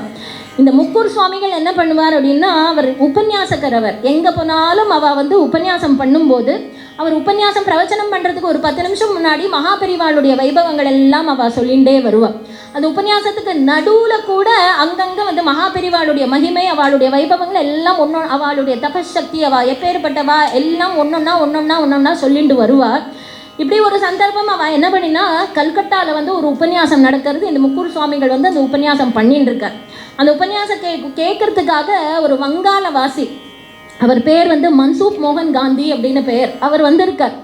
இவர் உபன்யாசத்தில் வந்து வழக்கம் போல அவள் மகாபெரிவாளுடைய வைபவங்கள் எல்லாம் சொல்லிட்டு வர இது இவர் கேட்குறார் இந்த வங்காளவாசி. ஒரு நாள் அந்த உபன்யாசம் முடிஞ்சதும், நீங்கள் வந்து பெரியவாளை பற்றி சொன்னேளே, பெரியவான்னு அவளுடைய மகிமையெல்லாம் நீங்கள் சொல்லிட்டு வந்தேளே, அவளுக்கு வாஸ்தவமாக அவ்வளோ மகிமை இருக்கா? நிச்சயமாக அப்பேற்பட்டவா அவள் அவதார புருஷா, அவளுடைய மகிமையை வந்து நம்ம சந்தேகப்பட வேண்டிய அவசியமே இல்லை. அப்படியா அப்படின்னு அவர் வந்து அந்த இடத்துலையே அவருக்கு வந்து சொல்லிட்டு வர்றார், மகாபெரிவா எப்பேற்பட்டவா அப்படின்னு சொல்லிட்டு வந்ததும் இவர் என்ன பண்ணினார், இந்த வங்காளவாசி, எனக்கு வந்து வாழ்க்கையில் ஒரு தீராத துயரம் ஒன்று இருக்குது. என்ன அப்படின்னா, எனக்கு நான் பிறந்ததுலேருந்தே எனக்கு வந்து உணவு பாதை வந்து அந்த ஃபுட் பைப் வந்து எனக்கு சரி கிடையாது.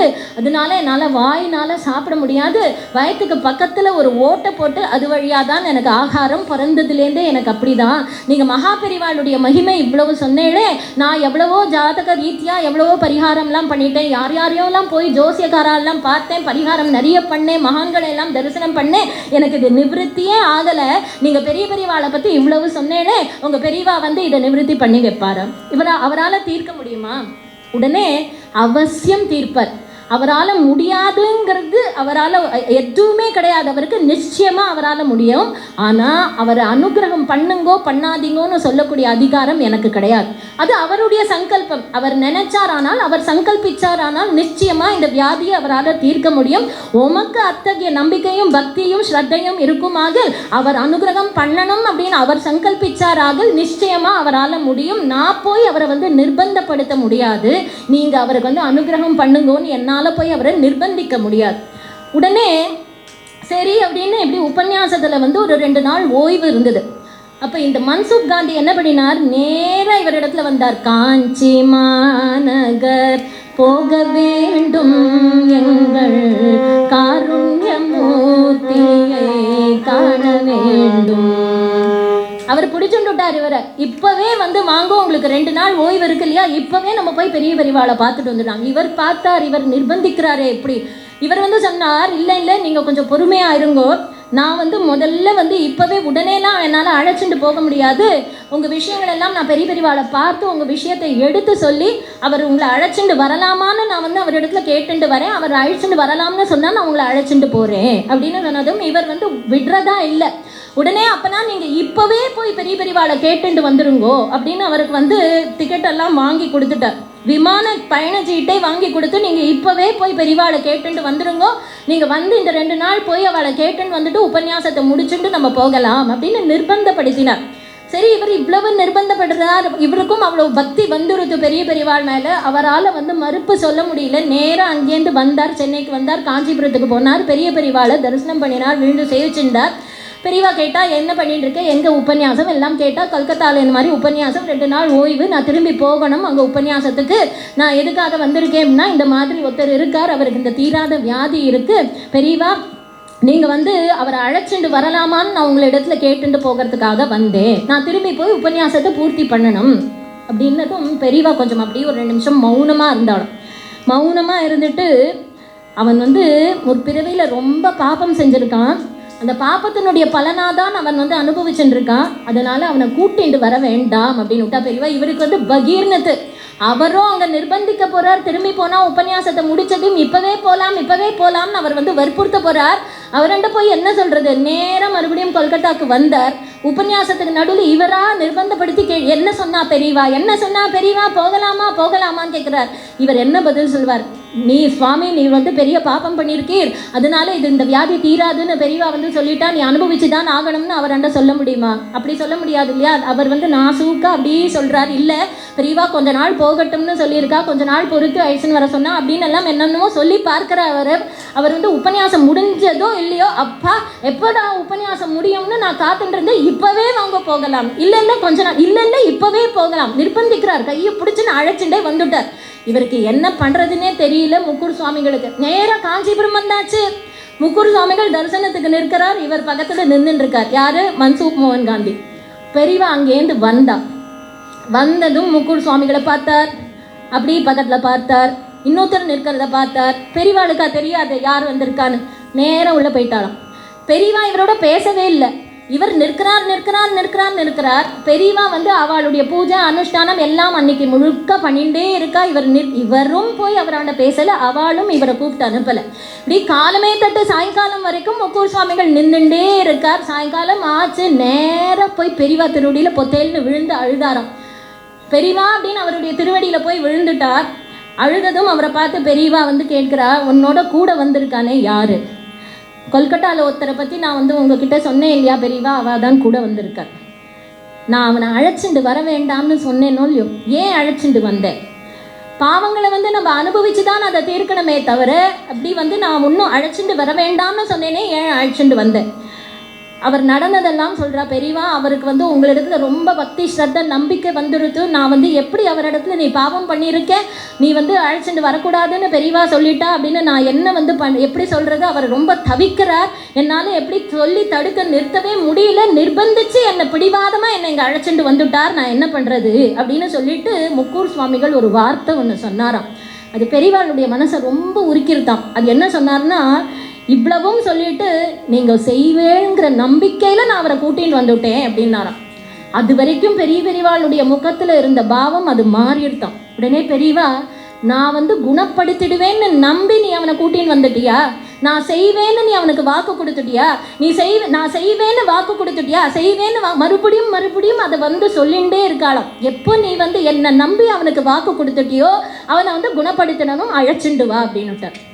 உடனே அவர் ஓடி வர்றார். அவருக்கு எப்படி இருக்கும், கதை சொல்கிறோம் நம்ம, அவருக்கு எப்படி இருக்கும், பெரியவா திருவடியில் வந்து பத்தேன்னு வந்து விழுந்தார், கதறி அழறார். எனக்கு வந்து தீராத வியாதி பெரியவா, நீங்கள் தான் தீர்த்து வைக்கணும். உடனே பெரியவா அவரை பார்த்து, நீ தனவந்தனா எல்லாம் விசாரிக்கிறார், என்ன பண்ணிட்டு இருக்க, என்ன பிஸ்னஸ் பண்ணுற, என்ன ஏது எல்லாம் விசாரிச்சுட்டு அவனை பார்த்து ஒரு பரிகாரம் ஒன்று சொல்கிறா பெரியவா.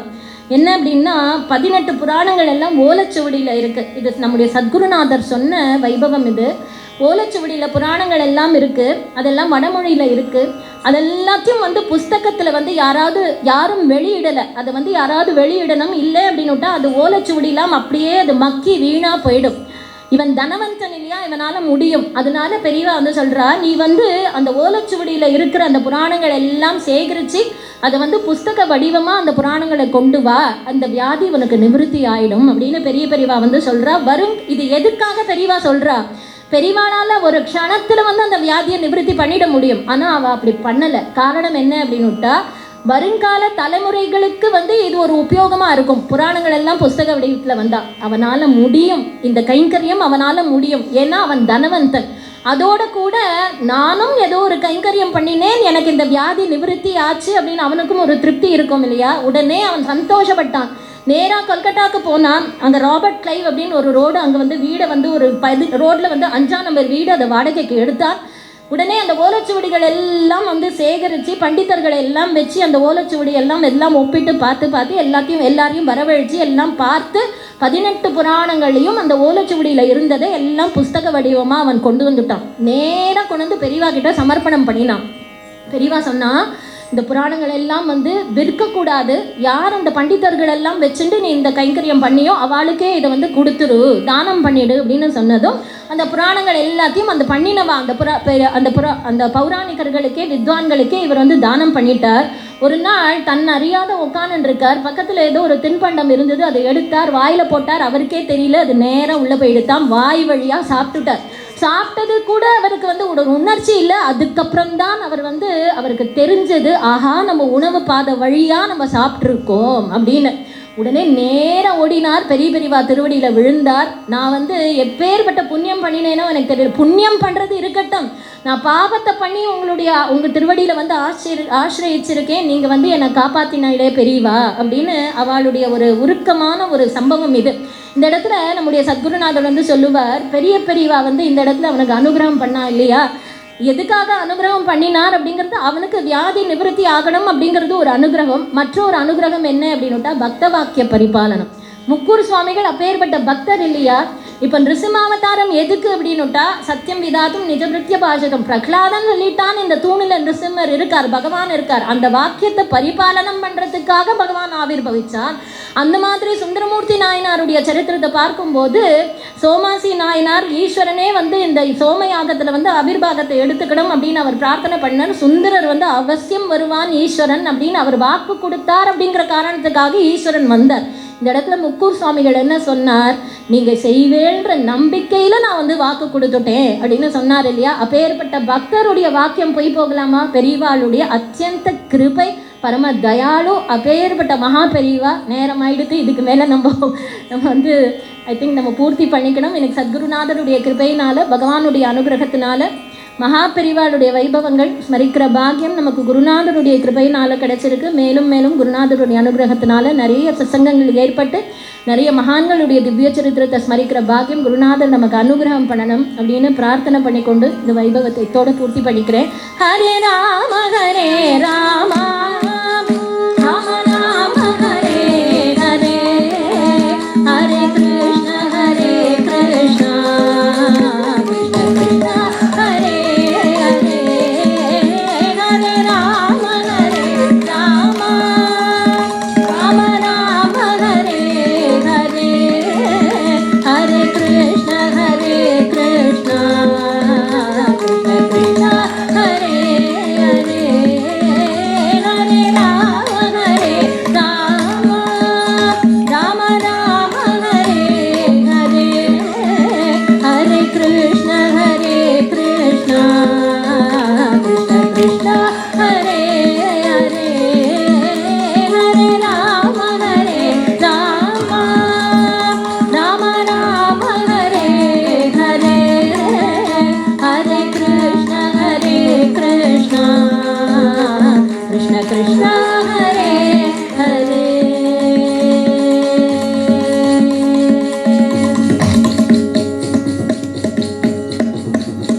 நமः பார்வதி பதயே, ஹர ஹர மகாதேவ. சத்குருநாத் மகாராஜ் கி ஜெய், ஆஞ்சநேய சுவாமி கி ஜெய். அற்புதமான இந்த 1.5 மணி நேரம் மகா பெரிவா மகிமையில் நாம் கரைந்து நின்றோம். அதை அவருடைய வாழ்க்கை வரலாறு, பால லீலைகள் முதல் எல்லாமே மிகவும் அற்புதமாக நம் மனக்கண் முன்னே கொண்டு வந்து நிறுத்தியிருக்கிறார். நம்முடைய அற்புத ஆசான் என் வாழ்வில் மகா பெரிவா பாகம் 1 நல்ல வேளை என்று ஒரு கவிதை எழுதியிருக்கிறார். அதிலே மகா பெரிவா அற்புதம் இவ்வளவு பேர் எழுதியும் பேசியும் வாசித்தும் இன்னமும் மிச்சமிருக்கிறதே நான் எழுத நல்ல வேளை என்று எழுதியிருப்பார். அதேபோல் எத்தனை முறை கேட்டாலும் சலிக்காத இந்த மகா பெரியவா மகிமையை தன் குரு பக்தியுடன் கலந்து மகா பெரியவா சரித்திரத்தை மகிமைகளில் இவ்வளவு அற்புதமாக கூறிய உங்களுக்கு எங்களுடைய மனமார்ந்த வாழ்த்துக்கள், நமஸ்காரங்கள். இப்பொழுது நம்முடைய குரு பத்னி விஜய் மாமி அவர்கள் மரியாதை செய்வார்கள்.